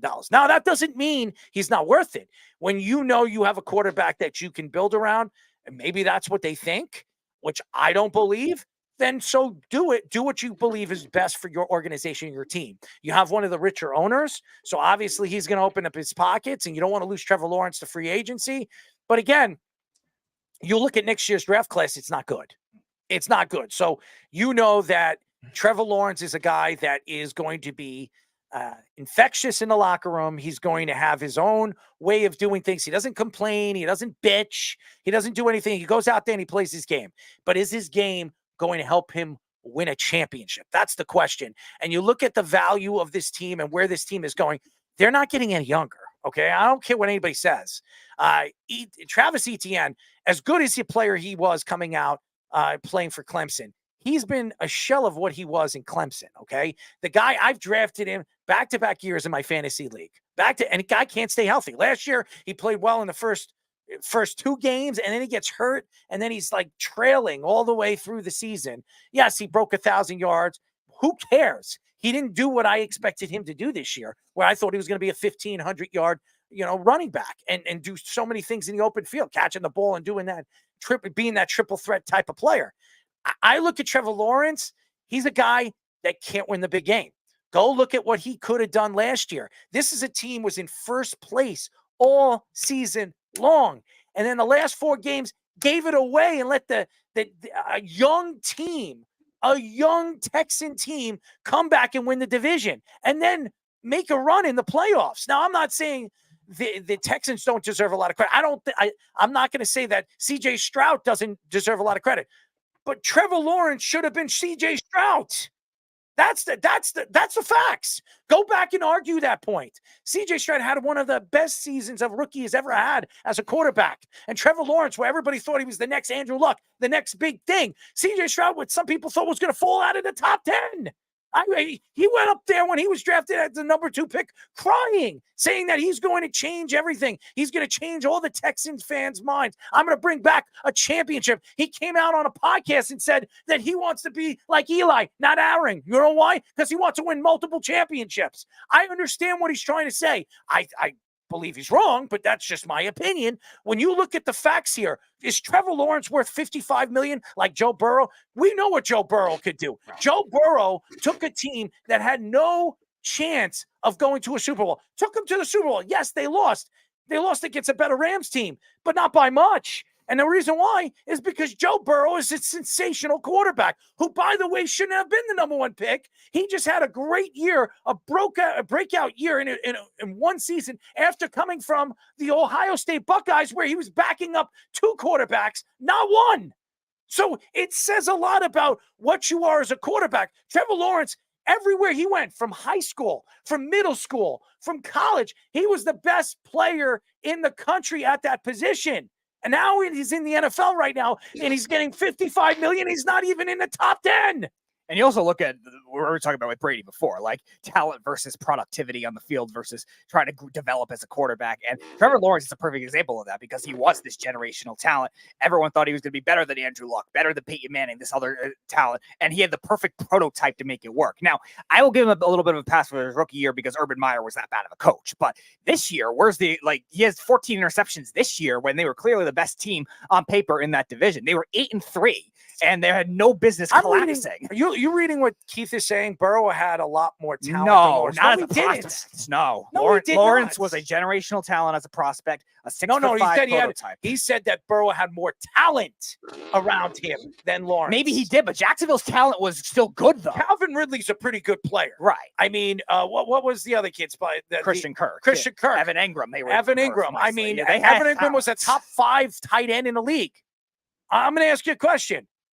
Did Joe Burrow ever have a top 5 tight end on his team on the bank? He never had top 15. No, now he has Jamar Chase and he has Higgins. When Joe Burrow wasn't on the field, was Higgins any good? No. So is Higgins really as good as you think he is? That's the question. We know Jamar Chase. We know what he is. Okay, talent-wise, what did they have? Joe Mixon? What did Joe Mixon do? No, Joe Mixon in the regular season, not so much. What did Joe Mixon do this year when Joe Burrow went down? Nothing. You know why? Because Joe Burrow changes everything on a football field. Talent? I mean, you have Travis Etienne. You had all these running backs all these years. Trevor Lawrence has been there. He's had good wide receivers. He had good this. He's got a good that. Don't tell me he has no talent. He has more talent. I disagree. I think Trevor Lawrence has had more talent than Joe Burrow. And Keith, to say that kind of thing is like saying Trevor Lawrence had the talent that Josh Allen did his first 2 years. Josh Allen was throwing to Robert Foster and like a washed up Emmanuel Sanders. Before Calvin Ridley, before Calvin Ridley got suspended, Calvin Ridley was a top 5 wide receiver in the league. Now, all of a sudden, because he missed the season because of what he was doing, I forget what it was, steroids or whatever. No, it was the gambling. Whatever he was doing. You're going to tell me all of a sudden he just fell out of that? He didn't have a great season. You know why? Because Trevor Lawrence couldn't get him the ball. Mm-hmm. And again, that's why you look at this season. Still had 1,000 yards, I think. Yeah, it still was able to be productive. Just had to be more consistent. Like that's been the epitome of the Jaguars' offense throughout the year. Christian Kirk was the same way too. And we were talking about with Eric too, like with fantasy wise, like consistency wise, a lot of these guys, these other receivers have to be better. And Trevor Lawrence, for that same kind of thing, has to be more consistent as well. And I know he got hurt at the end of the year, which definitely blemished a lot, but still, he was forcing a lot of passes even before that. And he's going to have to learn that kind of thing for Jacksonville to make that kind of investment work. Now, I agree with you. I think the reason they did it was they know this QB class is weak. They know maybe they're not going to be like a 5-12 team where they're going to be able to get one of those other quarterbacks as well. And maybe the quarterback market spiking up a little bit could help, but still, he has to get better if he wants to get anywhere near that contract. How about you, my friend? Look, it's only his 3rd year in the league. He was a Pro Bowler his 2nd year. His stats this year, more turnovers, more sacks. than he had Anybody the makes the previous Pro year. Bowl. Come on. No, Anybody no, I makes the know. Pro Bowl. But over 4,000 yards That's the 2 years in a The row. Baltimore Ravens made the Pro Oh, Bowl. Jeff's boy, Tyler Huntley. That's right. Look, over 40,000 yards 2 years in a row. It's not like he stinks. He's also, I mean, you got to compare it to the Daniel Jones contract if you're sitting in my shoes right here. Daniel Jones hasn't done all that much at all. You could argue that he was the biggest laughing stock last year when he couldn't do anything because there was nothing around him.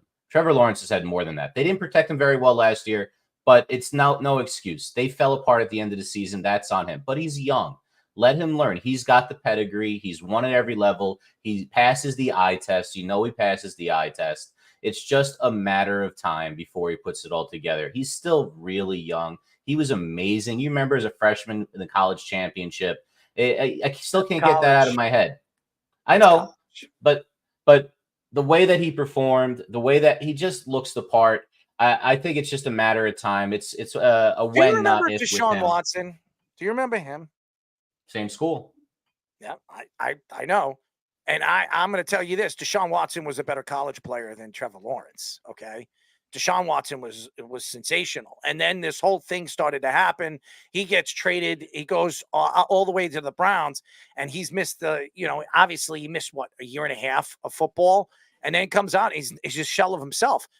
Once you lose confidence, once you realize that you're not going to be as successful as you were in all the different grades that you went up from middle school to obviously high school to college. I mean, this guy was the best everywhere he went, and now he's not. I mean, mentally, it starts to break you down. You know this. Everything gets into your head as a quarterback. I mean, remember Chuck Knobloch? Remember him? I don't know if anybody remembers him. He was one of the best second basemen in all of baseball. I know I'm going to baseball to football. I know it's a little different, but this guy, Chuck Knobloch, was one of the best in everything. He was one of the best in middle school as a baseball player and unbelievable shortstop. He went all the way to college. He played 1 year or 2 years of college. He was drafted. He went to Minnesota. This guy was one of the best at his position for like 5, 6, 7 years. He goes to the Yankees and he forgot how to throw the ball. He threw the ball out, to the fans. I mean, the guy couldn't throw to first base. He became from one of the best to one of the worst. Mentally, it screwed with his head. And we've seen that happen to quarterbacks too. I can name a bunch of them. Okay. A bunch of them were on the Jets. So, I mean, there's a lot to get into with that. I understand that. And what would he say? Yes, he suddenly couldn't field. Yes. I trust me, Keith. I know. You can't predict what's going to happen with this kid. I would have waited. I would have waited for at least another year and see what this kid could do. You're in a division now that's very competitive. Very competitive. You have Richardson now. You have Stroud now. I mean, you even have Tennessee. You have a young quarterback there with a ton of weapons. A ton of weapons. Now, Calvin Ridley's there, too. I mean, over there with the Tennessee Titans. We'll see on the coach, too, but he's a new offensive coach, too. But that's what I'm saying. I mean, this is going to be a hard division. And you're going to pay this guy $55 million. And what happens if he lays up a lousy goose egg this year? You just gave him $142 million guaranteed at his signing. $142 million. This guy hasn't even played the beginning of the season. This guy's going to make $142 million. I think it's crazy. I do. Keith, to answer your other question, too, and I know Wes was nodding on the screen as well. How is Watson a better college player than Lawrence? Well, Watson he was the quarterback that changed the program for Clemson. Go look at the national championships. He changed the program for Clemson when the ACC was still a little bit deeper. It wasn't overly deep when Lawrence was there. You asked Dabo Sweeney who was a better quarterback, okay? I don't think it's blind to see it. Go look at the numbers. I mean, and you're going to say, go look at the championship numbers. Go look at what he did in those championship games. Even when he lost against Alabama, right, he was the best player on the field. And then the year after, he put up those numbers, even better numbers, 400 yards and ran 100 and something yards, and he won a national championship. I don't think you'll ever see a quarterback do that in a national championship game. Yes, Wes, I did forget about Taj Boyd too, but Taj Boyd wasn't the one that started winning with them, though. He changed the quarterback play. Yeah, he was a good college quarterback as a runner, but like I'm talking about from the putting Clemson on the map as that national power the way they were. I'm not saying they were like amazing. Wes, honestly, who was a better college player? Honestly, Deshaun Watson or Trevor Lawrence? It's a hard question to answer because Trevor Lawrence replaced, was it Kelly Bryant? He was the next great thing. Oh yeah, it's not that good. I mean, I remember the Clemson history. It went Taj Boyd, Deshaun Watson, and Taj was great from the pocket. Watson was a better runner than Taj, but it went Boyd, it went Watson, then Bryant, and then Dabo made the move to Trevor because he thought that Bryant wasn't going to get him over the edge. But I think there's an argument to be built as those QBs changed. So did the recruiting, and the Clemson program overall got better. Trevor Lawrence was a part of the best Clemson defense we've seen, probably ever. And it started. It just started at the very beginning. So I think Watson was a better college player. Trevor has better accolades, and Watson was also a part of BCS, not college football playoff.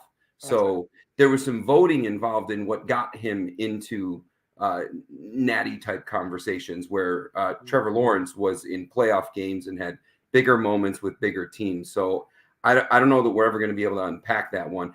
And Deshaun Watson was MVP quality in the NFL. That team that went into Arrowhead very well could have won that game. They should have. And that was a real Houston team. So on the NFL level, I don't even think it's a question what Watson has done versus what Trevor has done. Now Watson got himself into some trouble and found his way to Cleveland, and it's kind of where all good players go to die. But I don't know, Errol. I don't agree with him being the highest paid quarterback in football, but what's the alternative? And that's the market value for a quarterback. No, but I would have waited another year. I would have waited a year, see what he could do, because listen, you're going into a season, the division is stacked. You have all these young quarterbacks. You're in a division that these could be the future. Richardson, and then you have Stroud. I mean, this is the future of the quarterbacks in the AFC, and now you have them all in your division. And maybe just Trevor Lawrence, maybe he can cut it with them, but maybe he can't mentally. And again, I don't think it's his talent. I think it's here with Trevor Lawrence. I think it's in his head. I haven't seen him take off. Everybody's, well, he still threw 4,000 yards. Yeah, and he threw 21 touchdowns and 14 interceptions. That's not good. That's not good. When you're an elite quarterback and you're making $275 million, you're going to do Joe Burrow numbers. You're going to do Patrick Mahomes numbers. You're throwing over 30 touchdowns. You're going to throw between under 12 to 13 interceptions. You're going to put those kind of numbers. Like Deshaun Watson, when he should have been, I believe, the MVP when they gave it to Patrick Mahomes. His numbers were sensational. He had nobody to throw to. Who was he throwing to? He still threw over 32 touchdowns. He threw, I think, 8 interceptions that year. And his numbers, he threw over 4,000 yards. He ran over, 700 yards? I mean, the guy was unbelievable. That was a good Houston roster, though. Mm-hmm. That Houston roster had a defense that didn't put him in bad positions. And the offense sucked. And Watson was he had a much better roster. I don't know. He got himself into trouble, and then his number one wide receiver was Cook. Okay, Cooks, whatever his name is, Brandon Cooks. That's 2020 after they traded. That was his best wide receiver. That was his best wide receiver. That's crazy. Guys, you go look at the roster. I mean, I look at it all the time. I'm like, how the hell did he throw 32 touchdowns? Wasn't DeAndre Hopkins on that before team? that? Yeah, before they traded him, before Bill O'Brien, the GM, stepped in. Yes. I think Errol's referring to the 2020 season. It wasn't Mahomes. And it was the real D Hop too. It wasn't. Yes. It wasn't the one we know now. Yeah, but that year, I think Deshaun Watson. Hopkins was not healthy that year. Or they traded him in the year. The year you're referring to, I think, is 2020. Hopkins traded him. They was traded to Arizona. Yeah, he wasn't on that team. He was not on that team when he had that season before. Before everything started to fall apart.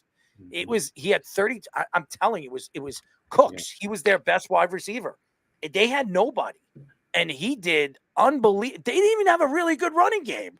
It was Deshaun Watson and everybody else offensively. Yeah, I think Lamar Miller was their running back. I mean, he had I think he ran 5-6 touchdowns in too, Deshaun Watson. Yeah.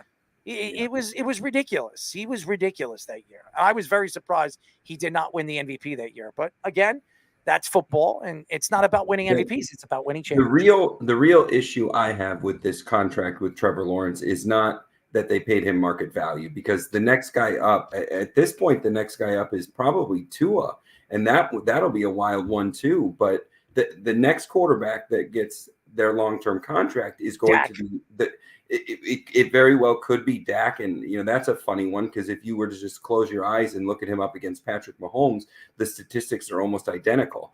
The only difference is one wins in big games and one does what it takes and one elevates a team and the other one breaks one apart. But if the paying him market value, that doesn't offend me, because $55 million is not that. I mean, I remember when Mahomes got his $45 million. I mean, he's taken money off the table and converted it over into sign-on bonus and lowered his cap. But the real problem I have with it is you're now committed to this quarterback for 6 years. The organization will not be committed to the coach for the next 6 years. So if they don't win this year or even next year, you're going to see impatient ownership, fire a coach that now comes into a quarterback on a bad deal. And so the length of the contract and the long-term commitment, pay him 55, but do it for 2 or 3 years, guarantee it for 2 or 3 years, and let the next coach come in and buy his own ingredients. We were even saying that at the time with the Mahomes deal. It was 10 years, 450 at the time. And we thought it was kind of crazy how long it was. But I said, as long as Andy Reid stays there, that's going to be one of the biggest bargains in the league soon. The cap is going to get raised. It has to get raised. There's too much money. Just got raised. It's just $60 million. It's gonna go up even further next year. It's gonna have to. There's too much tech money coming in for TV rights into the league right now. I'm surprised that Apple is not a player yet. If Apple TV was a product that had better availability, that money would come in. But you got Google money, you got Amazon money, and it doesn't require cable service. And YouTube TV is the best Sunday ticket product you can imagine. And and now you got Netflix involvement too. So you have all the major tech companies just pouring money into the league. All the revenues go up, and they're traveling to other countries. The cap's going to go up. $55 million is going to feel like nothing. It's so interesting, and I want to get into this with you before we get your Let's Parlay. There's a story that I kind of left to the end. You're a college football fan. ESPN reports that the Big 12 is looking to sell its naming rights to name the company. This deal would bring potential hundreds of millions of dollars to the conference, dependent on the size of the company. This deal would be the biggest deal in college football history, and that doesn't involve TV and media deals. The Big 12 has also been in discussions with a private, equity firm called CVC Capital Partners, and they could purchase 15 to 20% stake in the conference. The Big 12 is doing this to move the closer revenue to the SEC and the Big 10, which both signed big media deals this offseason. So your thoughts to this story? The Big 12, just Deion Sanders coming to the Big 12 is great for eyeballs. It's great for attention, regardless of what that team does. They'll have to suck real bad for people to not care. But and from a football standpoint, Utah coming, last year it was BYU, not the biggest program, but a true football school. But you look at that conference in basketball, and Houston is just a perennial top 5 team in the country. You got Kansas, and then they always seem to have a team. Baylor won a natty a couple of years ago. So Big 12 is basketball more than anything, but they've infused football into the program. But they feel very American athletic. Like they just feel a step beneath the Big 10 and the SEC, and the ACC is falling apart, but they still don't feel like they're better than the ACC. I mean, ACC, you look at Florida State and Clemson, and even Miami is a bigger brand than most of the schools in the Big 12. The Big 12, I think it's NIL money one year. I know. yeah. So I think it's a good move for them to at least try and get some revenue going. But who is left for them to go get from a football standpoint? Because that's where the real money is. The University of Kansas has an elite basketball program and has for 2 decades. So, it's amazing to me that their football program is just now getting relevant or decent or good. Right. At a certain level of football success, your basketball team has to follow because there's so much football money coming in. Bama is a good example of that. They were one of the highest scoring teams in the country this past year in basketball. And it's because of so many years of 100,000 people paying good money to go see those games. The Big 12 doesn't have any of that. They don't have any 100,000 person stadium. So they have to go find the revenue somewhere else. But who are they going to get to come in? I don't see Florida State joining. I don't see Clemson becoming a Big 12 team. There's no Pac-12 left. Maybe there's some Big East basketball teams that join the Big 12 like that. Maybe. That would feel, like geographically a Marquette. Marquette makes sense. Yeah. Yeah, Creighton is really close, but that's not bringing in any big revenue. Most of the college basketball season, people don't watch it. I pay attention to it because I'm a degenerate gambler, but most people don't pay attention to hoops until March. You know what's so interesting? You mentioned that, and this is something that I was speaking to a bunch of my friends about this.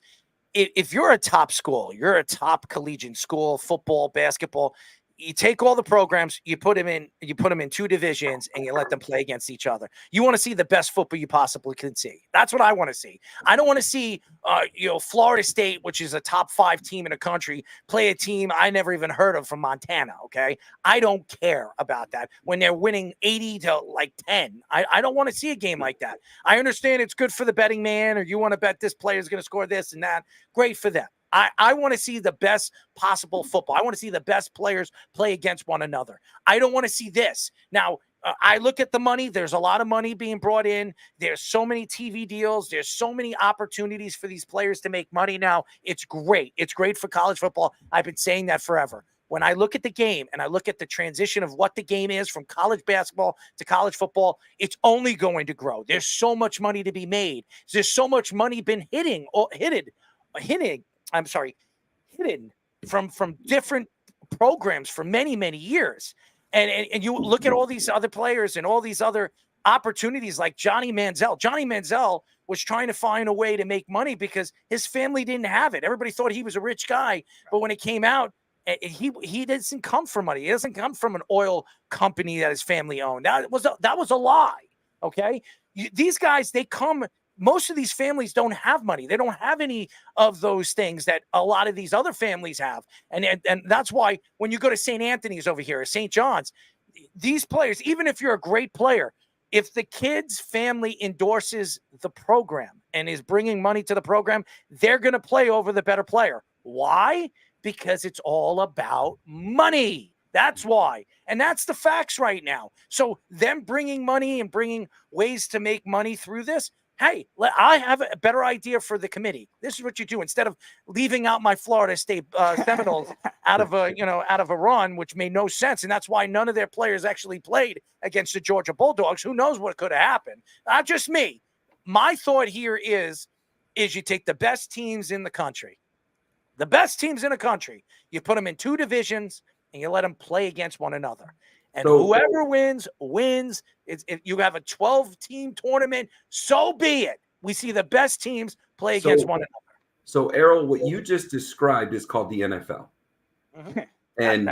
And so it is a money grab. So it doesn't make a difference if I like it or not. And I'm not gonna stand here and sound like a traditionalist, but my favorite part of college sports, basketball and football more than anything, the pieces to college football that I love more than anything is that one loss at the wrong time or one loss in general, that's a death sentence for any team. Now you need chaos in order to claw back in it.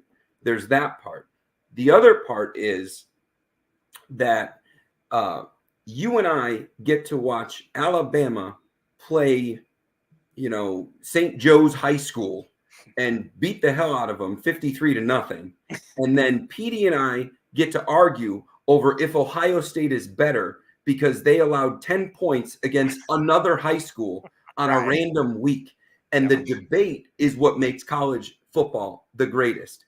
And Bama and Ohio State will never play each other unless it's in a national championship. But we get to debate over if their win against a team that doesn't matter is better or worse. And there's no winning or losing. They might never play each other because Georgia could knock Bama out in the SEC championship game, and the team up north could knock Ohio State out. And some of these things just never get solved. That's the magic of college football. And the debate, I believe, is what fuels the eyeballs.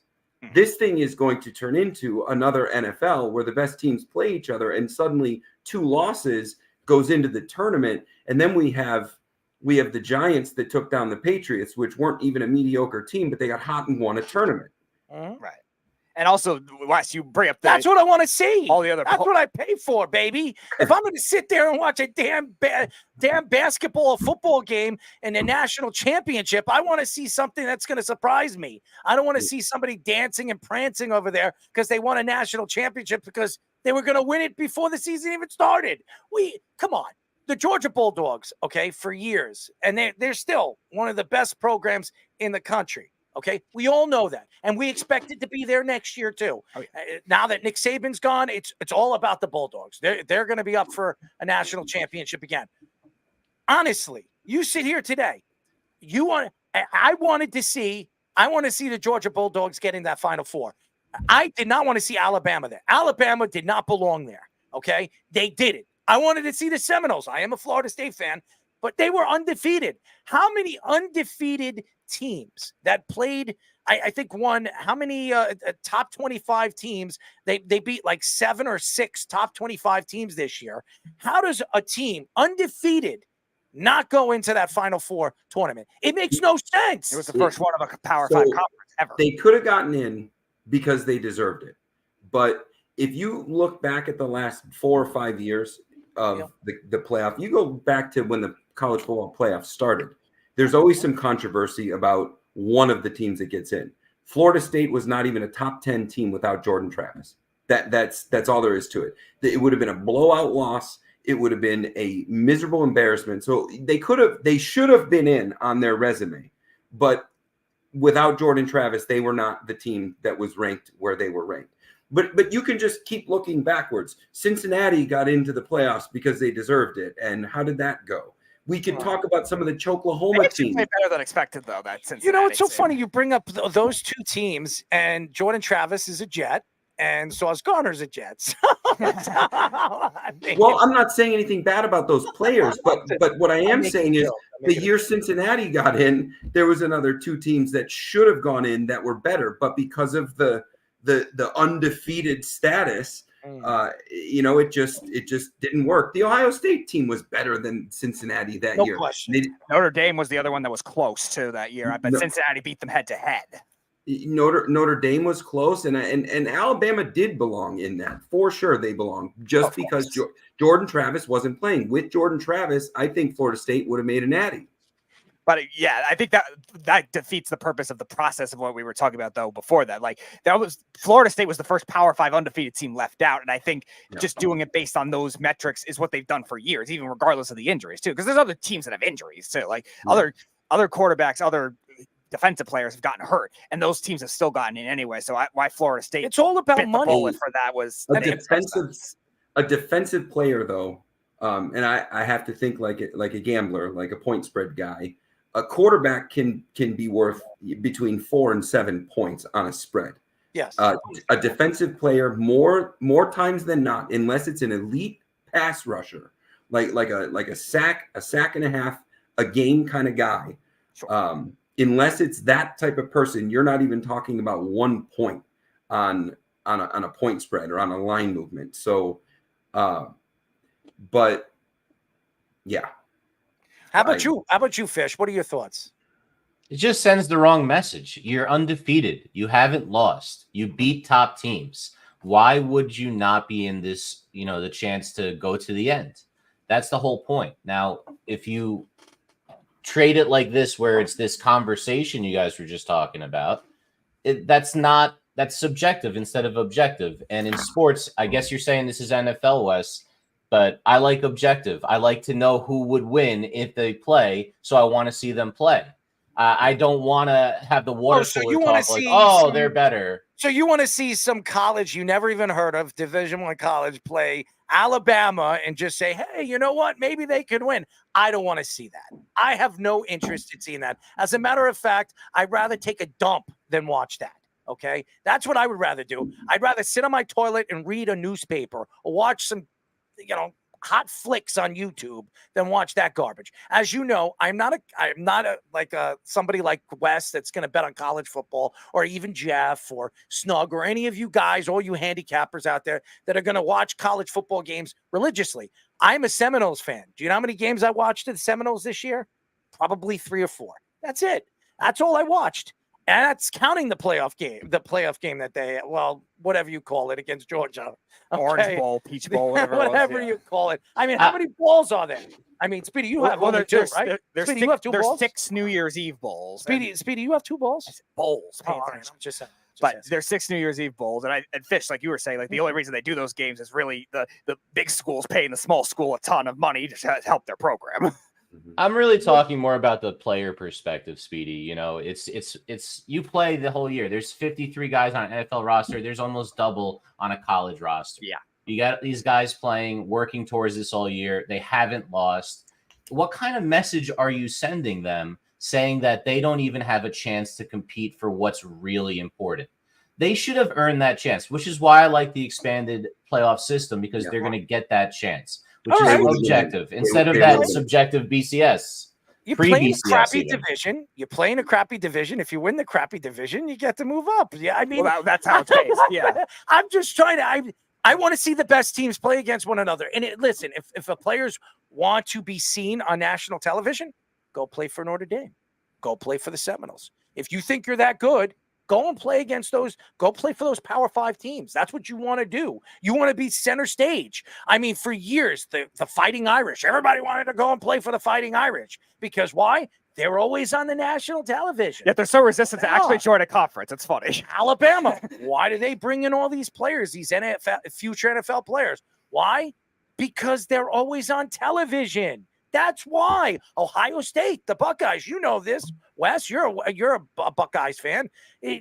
Why do you want to go and watch a Buckeyes game? Because you know the best players are in those games. The wide receivers, the offensive linemen, their defensive linemen, even the quarterback. Well, the quarterbacks suck over there, but that's just me.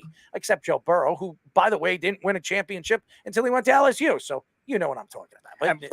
But even what Wes was saying too, it kind of creates more of that interesting controversy if you can get those conferences realigned to the same way, where you're to have those kinds of, even if Ohio State's number 2 and Penn State's number 5, like, is it still going to be that drastic of a difference if the teams are undefeated? And that's what could make this interesting if the Big 12 gets this kind of investment and gets more of their players going. There are upsets, though. Upsets happen, and they're really fun to watch. And I think that we're going to see them in this 12-team playoff. Coastal Carolina of 2020 is the team that jumps out at me the most, because I followed them. I somehow became a Chanticleers fan that season, and that was a big upset when they beat the Zach Wilson BYU team. That was the whole reschedule because a team had COVID. But that Coastal Carolina team with Grayson McCall would have been in the playoff that year. And we've seen some of the Tom Herman Houston teams and the upsets that they pulled off. That team would have made its way. A well-coached Houston team would have made its way into this new playoff format. And but we, in the world of only the best teams play the best teams, we wouldn't have seen Houston beat Choklahoma in week 0 in 2017. I haven't brought that one back in a while. I don't care. I just want to see the best teams play. That's all I care about. I want to see the best players play against the best players. And May the best team win. That's all I care about. I don't want to see this. I don't care. Listen, you want to get drafted, you get drafted. You're from Montana. What do they call those schools? Group of 5 schools. Yeah, I've never BYU. Come on, we saw what Zach Wilson could do in the playoff. I mean, in the regular season, we've seen him what he do in the NFL. These BYU quarterbacks, they suck. I mean, why do I want to see a name? I don't even want to see a BYU quarterback ever play in the NFL again. I'm good. I'm good. You could sell that and you can bring that and twirl it up and flush it down the toilet. I don't want to bring back Steve Young or Jim McMahon. No, not at all. Not at all. I don't care. Jim McMahon. Oh, please. Steve Young, yes, but Jim McMahon, please. That Chicago Bears team was sensational with that defense. That defense is one of the great, if not the greatest defense of all time. That had nothing to do with McMahon, okay? That had nothing to do with him. By the way, I feel bad for him. He has his brain trauma. He has a lot of problems with his brain. He was the right guy for that team, though. Yeah, I mean, a quarterback headbutting players, that was just not what a quarterback did then. No, well, maybe that's why he has brain aneurysms and stuff like that. So, unfortunately, and I like McMahon. I would love to get McMahon on the show because he's got a great personality. He's a good guy. But has anybody seen what he looks like? I mean, with all the brain stuff that he has going on, I mean, he lost like 70, 80 pounds. He looks horrible. It's horrible what he looks like right now. So, well, the one from that Bears 85 team that's really in a bad way is Mongo McMichael. Oh, yeah. Oh, it's horrible. And the NFL doesn't want to do anything about it. He weighs like 90 pounds. Yeah. Wow. I never realized ALS, right? Yes. Yeah. So and ALS is sad because they understand everything that's going on, but they don't have control over anything to give you any interaction back. All right. So, Wes, you know what to do. Let's parlay your top 4 picks, your fourth being your parlay. Are you ready, my friend? I am. And as you can see, from here until November, it's all about Canada. So for the listeners out there that don't care about Canadian football, just bet them anyway, because this is my highest percentage sport. We started the season last week with 3-1. We got a game right now that we're trying to close out, but I don't know if Petey called it out earlier, but we were on -6.5 Winnipeg, and that game is currently taking place. So no need to break that down because half of what I'm going to say or would have said yesterday will be wrong, but but we'll go to the next CFL game, which is Montreal against Edmonton. The spread has changed. When I first laid it, it was at 5 points, but it's now down to 4.5. Montreal just walked into Winnipeg and completely shut them down. They are the best defense in the CFL. Cody Fajardo is 1 or 1A at quarterback. There was this idea that at wide receiver they weren't going to be playing very well with Mack making a run at like a 5th string position in the NFL. But I'm going to lay the points. Edmonton, the only reason that they were in the game last week is because they played against a rusty Trevor Harris who threw 2 early interceptions, and Edmonton elked in the end. They inevitably lost. So first one, we're going to lay 5 points or 4.5 if you get it now on the Montreal Alouettes going on the road to Commonwealth in Edmonton. The next one, we are going to go to Calgary and BC. What's really cool is 45,000 people have purchased tickets for this game in the BC Dome, and that's very close to a record crowd. And it's because 50 Cent is performing before the game. So people are just don't have him throw the football. It might look like his first pitch. The CFL is wild like that. Like they had Green Day performing at halftime during the Grey Cup. I mean, they just have these random performances. And I think Friday night football there's usually a concert of some sort. And but this is an 8-point spread. BC's laying 8 points at home, and I'm taking Calgary. Mayer for Calgary at quarterback went 21-26 last week. He's not a highlight reel, but he is a model of efficiency. And this Calgary receiving core with Bagleton and Michelle and Barnes, it is quietly the most balanced wide receiving core in the entire CFL. I don't see Calgary, winning a Grey Cup or anything like that. But last year, I was 91% on all Calgary games, betting on or against them. I'm not saying that continues, but they gave up Kadeem Carey and Dedrick Mills he has not missed a beat at running back. BC had no business losing last week to Toronto without Chad Kelly, who's suspended for 9 games. BC's rush defense is poor at best, but this 8-point spread, BC could still win the game, but I'm going to take the 8 points, and I'm going to take the Calgary Stampeders. And then the fourth pick is Hamilton against Saskatchewan. This one opened up, and Hamilton was a 1-point dog at home. It's now shifted, and they're a 1-point favorite. So basically a pick'em game.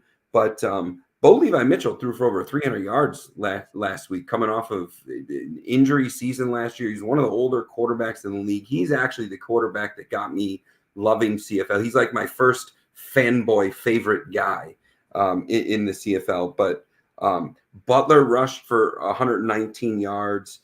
Their top receiver, White, is one of the best receivers in the CFL, and he had a really inefficient game. 11 targets, and he only caught the ball 6 times. He was under 56 yards. He doesn't have performances like that very often, and that was in a loss last week. I think Hamilton is going to win the game, and I think that it's going to be pretty lopsided. Saskatchewan, their defense isn't where I thought that it would be. They needed a late game 20-plus point fourth quarter in order to come back and win last week against a team that historically chokes.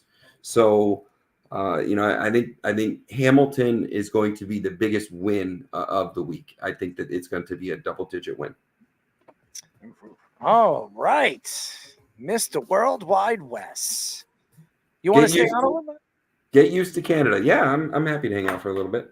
All right. Well, we got one more story that we have to get into. And Speedy, you know what we're going to get into, right? Yes, a particular Stephen A. Smith call out again. Yeah. Was there time for me to go get another cerveza? Yeah, well, go ahead if you want one. You can drink away, man. On First Take today, boxer David Benitez told Stephen A. Smith that Canelo Alvarez has been dodging him. Stephen A. Smith took shots at Canelo, saying he's been dodging top fighters for months. How about years, by the way? He called it the fight that everybody should want to see. Alvarez previously called Stephen A. Smith a skeptic that doesn't know anything about boxing. Alvarez has ducked David Benitez in the past for years, by the way, and also was ducking guys like Triple G for years. Benitez will fight the light heavyweight champion on Saturday versus Gavojek. So, by the way, these Russian names. I wasn't even going to give you the first name. It's like 12 letters. I don't have to. But I will say this, and I know a lot about boxing. I don't care what anybody says. I follow boxing. David Benitez right now is the best boxer in the country, best boxer in the world. Okay, I think there's nobody in his weight class that is dominant, who can move under and over his weight class and be as good or even better than anybody he fights. The guy not only is strong and powerful, he's inside and out. There's nobody even close to the talent that he is. Unfortunately, you have guys like Stephen A. Smith, who I have attacked many, many times on his radio show. As a matter of fact, he won't ever let me on his radio show again, because years and years ago, I called ESPN and I got him on the show, and I got on his show and he said something about Mayweather, saying that Mayweather is one of the greatest, if not the greatest boxer of all time. And I laughed at him and I say, well, tell me, if you know so much about Mayweather, tell me in the last 10 years, who has he fought that was at the top of his level? That's what I asked him. I said, give me one. He didn't fight Manny Pacquiao. And when he fought Manny Pacquiao had a torn rotator cuff.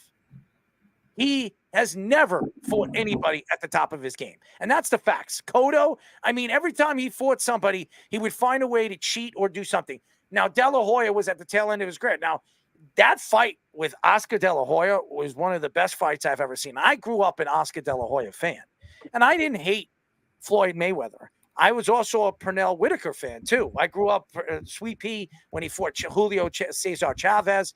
I've watched boxing. I grew up with boxing. and I saw so many great boxers. When I look at David Benitez, we might never know how good David Benitez is. You know why? Because nobody wants to fight him. Nobody wants to fight him. He can move up in weight classes. He can move up 15, 20 pounds as he walks. He walks 20 pounds heavier than he fights. He could fight at any division. He is the best boxer in the world. I don't care what anybody says. Where he is ranked right now, David Benitez, I think, if I'm not mistaken, is ranked 8th or 9th in the world. This guy is the best boxer in the world. I don't care what anybody says. You match Canelo. The fact that Canelo Alvarez is in the top 10 is a joke. It's a joke. He hasn't beaten anybody in the last, I would say, 7 years. He is not the fighter that everybody thinks he is. He's a guy that everybody loves. They want to bet on. They want to see Canelo Alvarez fight because of who he is, the Mexican fighter, the Mexican champion that he is. Great. And all these different fighting organizations that want to, obviously promote him and put his product out there. It's sad. It's sad where boxing is heading, because you have guys, just so many great fighters right now that you've probably never even heard of that are trying and moving up. And then the boxers getting screwed against these guys. Canelo Alvarez, honest to God, his last fight, it could have went either way. It could have went either way before the last 2 or 3 rounds. It could have went either way. But he's fighting all these guys that he's not, as you see right over here, he's knocking out these fighters that he shouldn't be even in the ring with. He's that much better. He was caught with steroids how many times? How many times have we heard Canelo Alvarez say, well, I was eating meat the night before? And they find out that he had like 40 cc's or 50 cc's. You can't get that from meat. You can't get that from meat. Everything about this guy, when he fought Triple G, the first fight, Triple G dominated that fight. Absolutely whipped his ass. It was a draw. The second fight, Triple G won that fight. He got screwed. They gave it to Canelo. Is that the one that Tyler keeps annoying you about with the bet? It's pathetic. It's pathetic. It's just really sad the way boxing is transitioning. And the same thing with mixed martial arts. They're trying to find somebody to fill in for obviously John Jones, who only fights once every 5 years. And then you have guys like my friend over here. You know what I'm talking about. Yes, your least favorite athletes. And who is that, Speedy? Mr. McGregor. Right. Who, by the way, hasn't fought in 4 years. Okay? After he broke his leg against Poirier. All right? He's doing movies now. I've seen him in more movies than I've seen him in a ring. You didn't like Roadhouse? I actually liked it.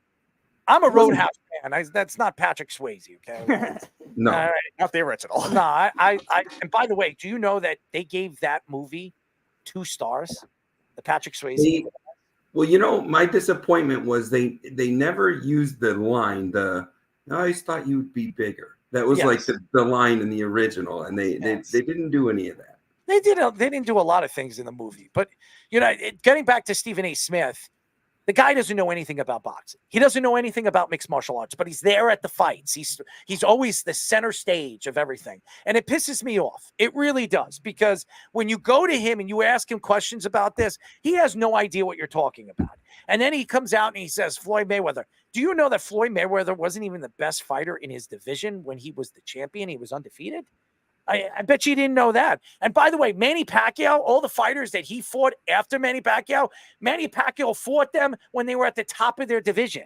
He beat them when they were at the top of their division. Now, when he fought Manny Pacquiao, he should have fought Manny Pacquiao 7 years before, but he didn't want to get in a ring with Manny Pacquiao because of the way he throws punches on the angles. This guy's a defensive fighter. He's a counter puncher, and that's what Floyd Mayweather is known for. Counter punchers do not work very well against guys at the top of their game, fighting guys that hit, offensive fighters that hit in all different directions. Everybody understands the way boxing is and the way mixed martial arts is.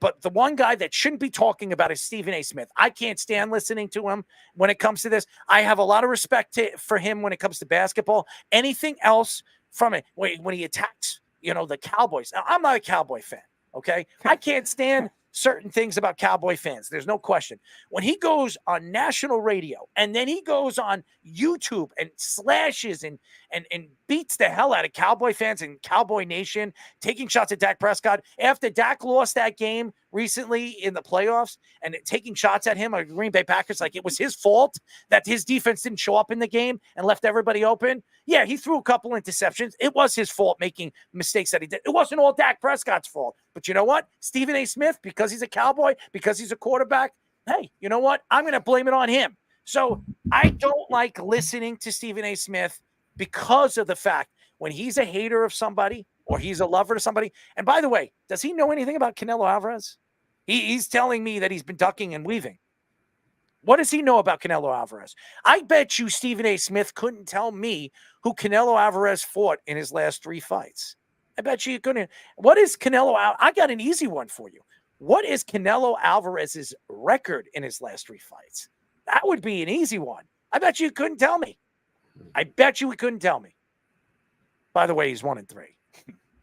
So with all the steroids and the meats he's taking, he's 1-2 in the 3 fights. 1-2. He won 1. I mean, I'm sorry. He's 2-1. He's 1-2. He's lost 1. But controversially, 2-1, like you thought. No. He lost. He got his butt whipped in that fight. So it just, unfortunately, Stephen A. Smith. I don't want to hear analysts come out and say things and talk about things they know nothing about. I mean, I watch mixed martial arts and I see him after the fights. He's sitting there with all these ex-fighters. He's talking with all these fighters and he's talking about mixed martial. What do you know about mixed martial arts, buddy? What do you know? It's horrible. And this is what the industry is promoting. This is what they're promoting. And you already don't like that other ESPN guy either, the MMA guy. Wasn't there one that you said you couldn't stand either? I'm not going to say it. Okay. I'm not going to bring it up because I don't want to get myself into trouble. But everybody knows that's a pretty good. That's good. That is great. That is great. If only I could grow hair like that. You know? Somebody's calling somebody. Somebody's popular with you, Wes, I say. Well, I said if only I could grow hair like that, and somebody knew. Oh, if somebody knows the guy. Maybe they could get you hooked up, Wes. You know, these days the only places I can grow hair are the places that people pay a lot of money to have them removed from. And Speedy doesn't shave from. Of course, I knew you were going to go there. Naturally. Shave the ass, Speedy. Shave the ass. By the way, you blew a golden opportunity when Errol's talking about Canelo Alvarez using steroids and meats. You definitely could have used the meat bender one there. Do you bend the meat? That would have been your like perfect one if you just. Are you a meat bender? Yeah, I think Canelo Alvarez is a meat bender. Did he go to Wichita State? Did he get a shocker? I got to do this again. That's true. Wes is on. Wes is on. I got to do it one. What the hell is that? What are you doing? We haven't done that yet. I'll give you that one. Well, Fish, it's Wichita State is the shocker, but you got to use the thumb. If you don't use the thumb, it's something else, and you'll probably get in trouble. But if you walk up to somebody in a bar, whatever your gender flavor vibe is, you throw this up at WSU, and they throw it right back, and you're friends. That's the shocker. Speedy, 2 in the spank, 2 in the pink, 1 in the stink. What do you think, Speedy? I have no idea. But what do you think? You have no idea. Well, take a guess what it is. 2 in the pink, 1 in the stink. Oh, God.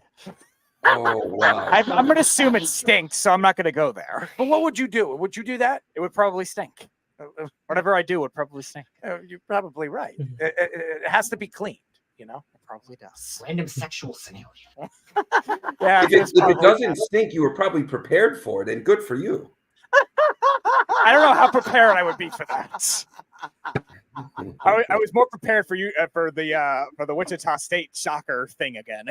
Silk the shocker. You remember? I still got to send you guys some shocker gear. I was just in Wichita last week. I'm going to be in Wichita here in a couple days, and I'm going to go to a store and get you guys. Like, I think I'm going to get like Errol, seeing you without the sleeves. I think you need a bright yellow, Shocks shirt with the buzzing bee on the front of it. Oh man, I will say this: I would love. I repeat, I would love when we start working on merchandise, Speedy. A lot of our sayings, like we go back and forth.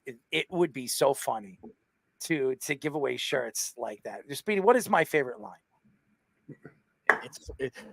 It's good for both of us. Good for me or good for you? It's good for both of us. Which in the Wichita State case would be good for both of us. How about one in the pink and two in the snake? I don't know if that would be good for both of us. I cannot. But where does the thumb go? Yeah, that's the question I had too. What exactly is the thumb doing? Well, it's not. That's just it. And if my wife was here, I would call her because I would have her come explain because she's a Wichita State alum, and she's the one that taught me.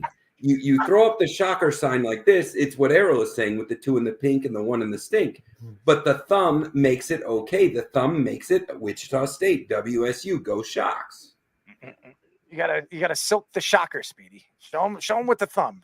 Give a little movement. With the I thumb. have to do another one. No, do it like no. Do one of the thumbs. Like use the thumb. Yeah, there you go. Stick it out there. Stick it out there so everybody can see. There you go. See, now that's a lot of activity. You actually might make a friend in a bar with a PBR at Wichita State. Like, all right, well, Wes, I'll keep that in mind if I'm ever in Wichita. You have an open invite. I have slide many by houses for us to stay in. Anytime you want to come to Wichita State, like it is a good time. $7 for a cocktail at a really nice restaurant. That is a great. Speedy, you like cocktails? I do. At $7. What is your favorite part of the cocktail? Like I said with the meat and the alcohol. And the alcohol, which I would probably need if I ever hear you talk about cock all night.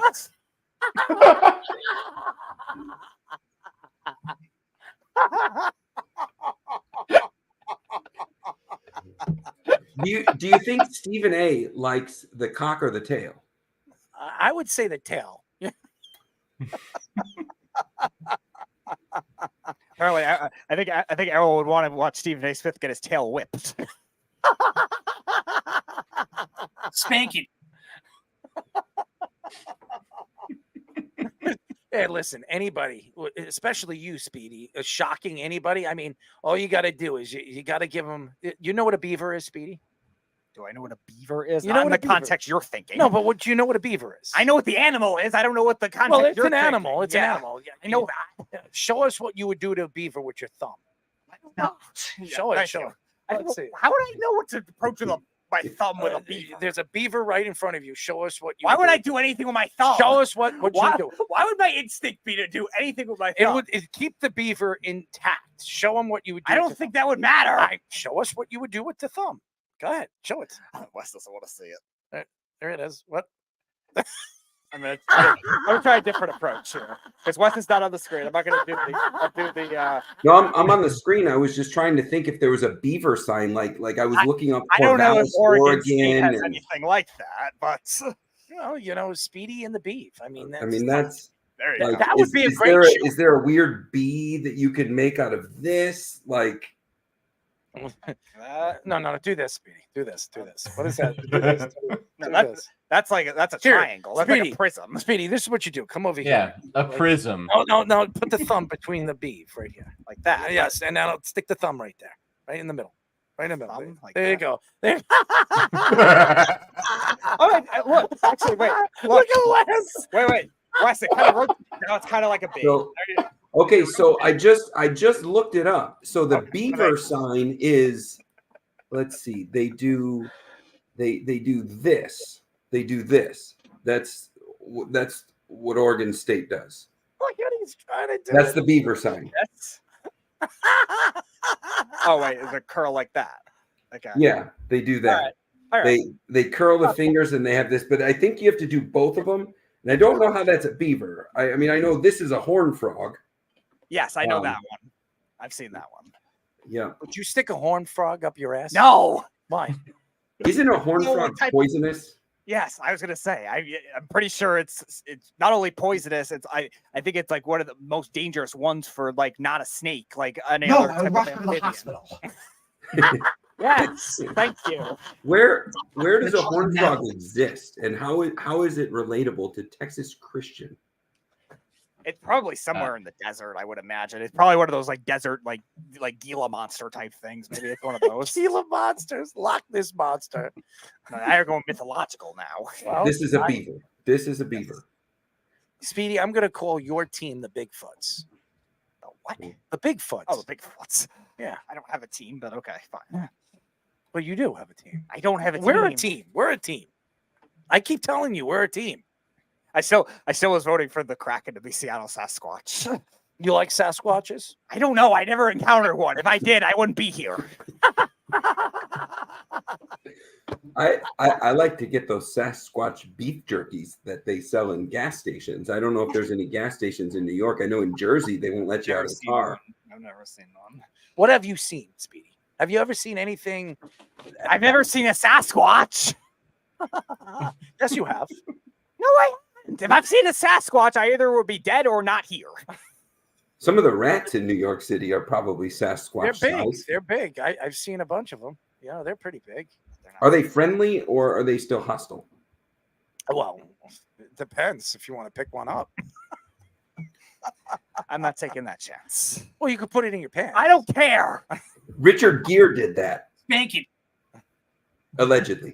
I'm not spreading I'm not spreading lies, but Carl says they have skunk ape in Florida. Wow, skunk apes. Speedy, would you hang out with No! Why? I wouldn't encounter a regular skunk or an ape, never less a skunk ape. Well, all you have to do is have Donald Trump take a shit. Not happening. Oh. that would be a cool name for a football team, though. Like Trump's the skunk apes. No, the skunk apes. Skunk apes. And it could be Trump's face with a skunk hair color. Like a stripe in the middle of his hair. Yeah, I think so. West And- college names. I'm surprised that hasn't been come up with yet. All right, Carl, get on it. Again, we're one of the D2 or D3 schools in Florida to do that. The skunk apes. I think that I feel like there's a junior college somewhere in North Dakota that we could call the skunk apes. Right. I would think so too. Like all the obscure college days, I'm surprised there isn't one like that with all the animal names I have as well. How about the ball sacks? I like that. What do you think, Speedy? I don't think that any college team would name themselves that. So Why? that might be. What's wrong with the ball Scoops, sacks? you could be on cue for this one. That might be the name of some kind of like fraternity slogan. You sound like a frat boy. Something like frat party gone wrong type thing might have that. No, the slogan. ball sacks are good. I mean, Okay, again, I keep telling you. Ball sacks feels Clash like of it would be a college frat volleyball party. name. Good for you. how Like about the snatches? What do you think, Speedy? Hold on, Wes, ask your question first. No, I wasn't asking a question. I was supporting Errol's statement of ball sacks, and PD, I I like saw that your name. I saw your eyes light up when he said ball sack. So I was just thinking how we can relate it to sports, and it feels like a volleyball team.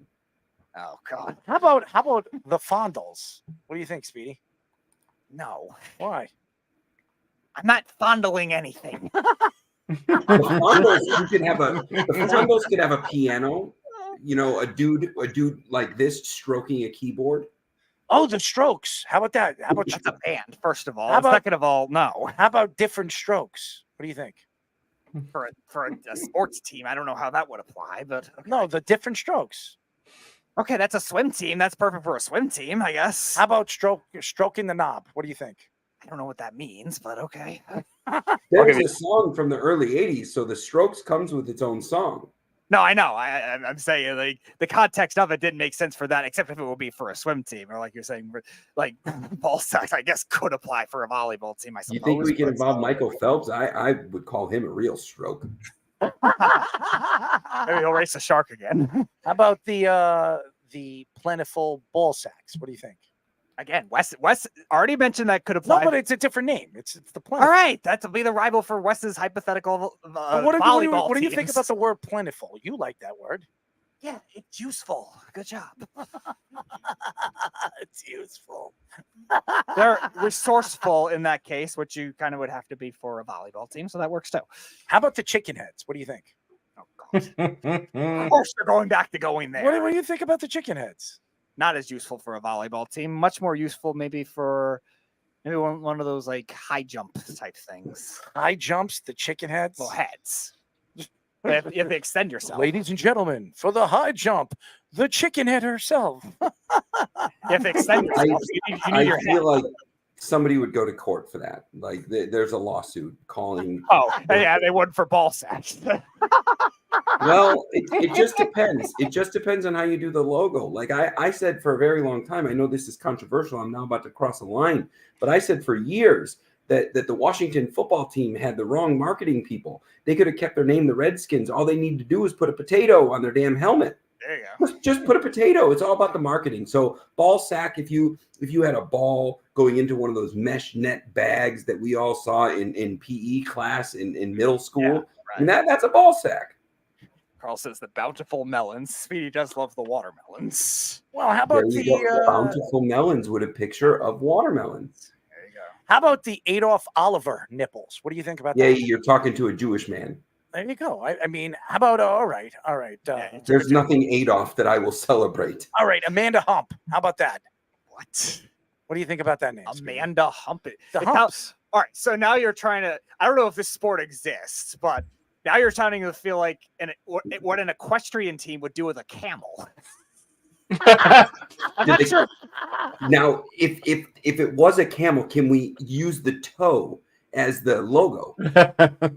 Sure. How about the sexy breasts? What do you think, Speedy? What sport would that apply to? You could put fried chicken as the logo. That's Maybe true. even get a Popeye sponsor. I know a guy. How about the Woodies, Speedy? How about the Woodies? All right, I guess there's enough. No, that could work because in this hypothetical, there's enough sports that use wood, so I suppose that could work. Wood, you could use the Woody Woodpecker from the 80s. Woody's is a really, really entertaining bar here in Kansas City. It's a part of the LGBTQ community. I Really like the fun Cox. place. I like the Cox, Speedy. That would not apply as much to the LGBTQ community. Why not? We're trying to keep What's it. wrong with the Cox? We're trying to go for the Woody Woodpecker mantra here. But I'm Oh. asking you what's wrong with the Cox? I didn't say anything was that. I said it would that would apply for already the South Carolina. So you already got that. And that's what, 85, 90,000 sandstorm screaming fans. Let's go, Cox. How about including our very own Sean Smith? how about the creams? What do you think, Speedy? The creams? That's probably like much tamer than the other thing you've came up with. How about deep throating? What do you think? Whoa. What do you think, Speedy? That's- Deep I don't know what throating? that means. I don't know how that would apply to a sports team. Well, the deep throaters. What's wrong with that? Again, besides swimming, which sport are you involved with? Like a lot of these How about- heavy breathing. How about stuff? doggy styles? What do you think? The doggy styles. What do you think? All right, if you want to create dog sports into college sports, don't. I don't know of any sports that have like college like dog sports teams. How about face sittings? What do you think? So that could apply somewhere. I don't else. even know what the subject matter is anymore. It might apply in wrestling. I don't know what else you would be able to do there. I don't know, Speedy. It's very political, the deep throat, if it goes back to Nixon. Yes. And I don't Does it know really? how it would apply to a sport. Nixon. It's a political thing. Operation Deep Throat was how they brought down Nixon. Speedy, you know Wow. about deep throating, right? No, I don't. I didn't live then. I had no idea. I can't wait Yep. to discuss that with my wife when she gets home. Also, Woodward and Bernstein. Look it up. Good stuff. The Little Peckers. I like that, Speedy. We'll call ourselves the. This is Cleveland Steamers. We could just say the non-shavers. What do you think, Speedy? It could apply to any sports team. But for you, It has nothing to do with me. It's a team. well, you don't shave. Again, I'm one person. That one person's not a team. What is the hairiest part of your body? My hair. No, but besides that, take your hair and your beard. Where's the hairiest part of your body? Rub it in, Petey. Rub it in. Harry's Okay, part it of is your probably head. it is probably what you're thinking. What would you say? 1, 2, or 3? For what? As a grade of hair, In terms of what? the highest to lowest. What do Yeah, you my got? hair, then my beard, then that area. Yeah, but what, that area. What would you grade it from 1 to 5? It's 3.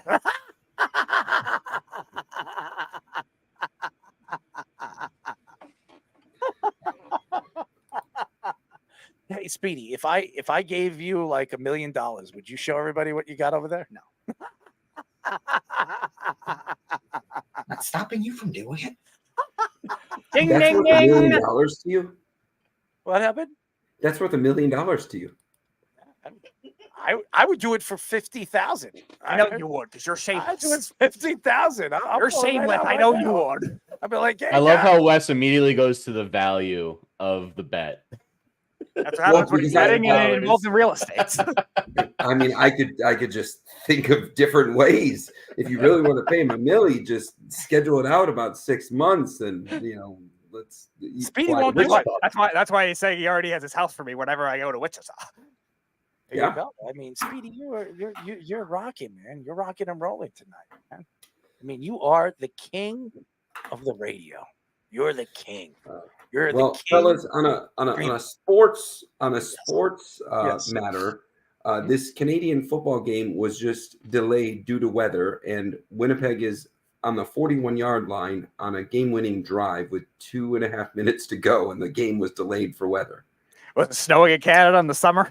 Well, before we go, I just want to Thunderstorm. mention that the Florida Panthers look like they're going to go up 3-0. It looks like this is going to be a clear sweep, just like the Dallas Mavericks. This is the most disappointing combination of cup and championship basketball round that we've seen.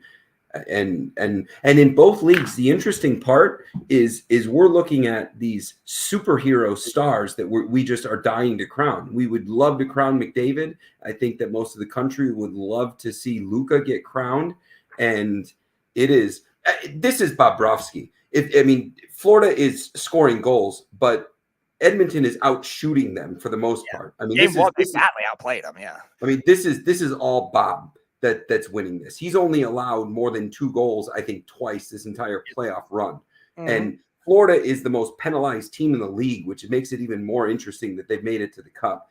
But the disappointment is the schedule is set up to where we could be the last week in June now in the Cup and in the NBA championship, and these matchups won't allow it. Yeah, that would be betting on your CFL. I'm happy about that. In the NBA side of things, the T-Wolves would have created a real matchup problem for Boston. They just didn't show up against Dallas. That's my disappointment. Dallas had no business making the finals, and they're getting embarrassed, and we're all paying the price because the T-Wolves somehow didn't have the right game plan against them. Oh, Carl says Edmonton's D has been soft for the last 2 games, and he said Panthers in 5. Panthers in 4. I don't see Edmonton winning any of these games. Edmonton's D has been soft the entire season. They had a good round against Dallas, but what team in the league is going to beat Bob? Mm-hmm. Well, the only team that had a chance to was the Rangers because of what they had with Shesterkin, but they couldn't possess the puck or play defense. It looks like it's like you said, Wes. It's been just horrible. The playoffs have been really these championship games for the NBA and the NHL has been absolutely putrid. And I'm interested to see. I can't wait until the football season because I don't want to watch this garbage anymore. And baseball, you don't really want to watch baseball. I've been watching a lot of baseball this year because of what the Yankees are doing, but because that was my prediction. But baseball is not fun to watch, and really till probably the last month of the season. How do you get excited about a win at game 75 of 160? Yeah. It's horrible. That's baseball's biggest problem. Yeah. This is the worst time for sports. I'm just letting everybody understand that the fact that we entertain people in a time that you just can't be entertained, that just says a lot about who we are. So it is. Speedy, you know all about this, right? Yeah. I can't wait until your haircut tomorrow, man. I know. You sound like a teenage girl every time I get it. You sound like a frat boy. A teenage girl. What kind of style haircut are you going with, Speedy? Oh, I've got Carol will describe it to you.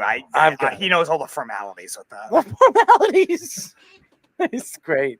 But he doesn't look the same when he gets a haircut. When I actually take him for a haircut, he actually looks like he can get a woman.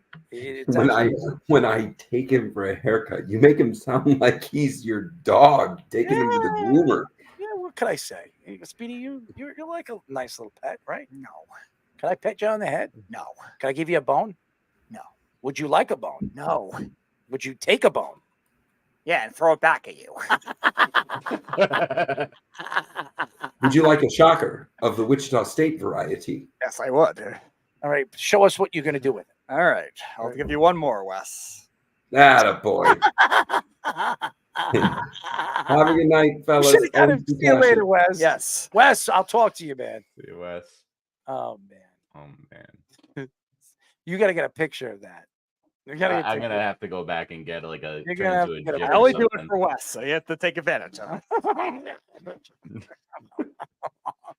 No, I'm glad you only do the shocker for Wes. That's very faithful. Will you and, give him the monogamous shocker? of you. Would you give him the shocker? I do it almost every time he's But been on the would you show. give him the shocker? If I see him in person Yes. in Wichita, yes, I will do that for him. Yes, I will. I will do this gesture. No, I'm not it doing is a it. gesture. I'm There's not no doing doubt it about again because he's not here, but I will do that gesture. You're just going to give it to him? I will do that gesture. You're just going to give it to him. That gesture. Yeah, you're going to give it to him, right? Don't analyze further. Don't analyze further. The gesture you just saw, I will do in the presence of Wes. All right. Anyways, it's been a great show. Thank you to USC redshirt junior tight end Lake McRee for joining us. He was fantastic. And thank you to Eric Romoff. He was really, really good. Sensational getting into NFL and where the NFL is going this year and some of these players. If you're a fantasy football guy or girl or young kid that is interested in doing that this year, go to, and I'm just telling you the truth, go to Pros with Joe's Fantasy Football. It's fantastic. They're great. You could do so many different things with their brand that you can't do in regular fantasy. So it is really, really great. Anyways, thank you to our executive producer, Mr. Fish, Aaron Fishman, for doing what he does best and giving us such great graphics, giving us his good takes. And thank you to Scoops, as always, our sports minute guy who, he's working his butt off, putting things together. So for all the fans out there, thank you for tuning in. Speedy, thank you for giving us your shocker. Thank you. Yes. And thank you for you. Okay. Just you being you. And you actually smell okay today. I don't know what you sprayed yourself with. What did you sprayed myself with? Lysol? You smell a little... Why would I spray myself with Lysol?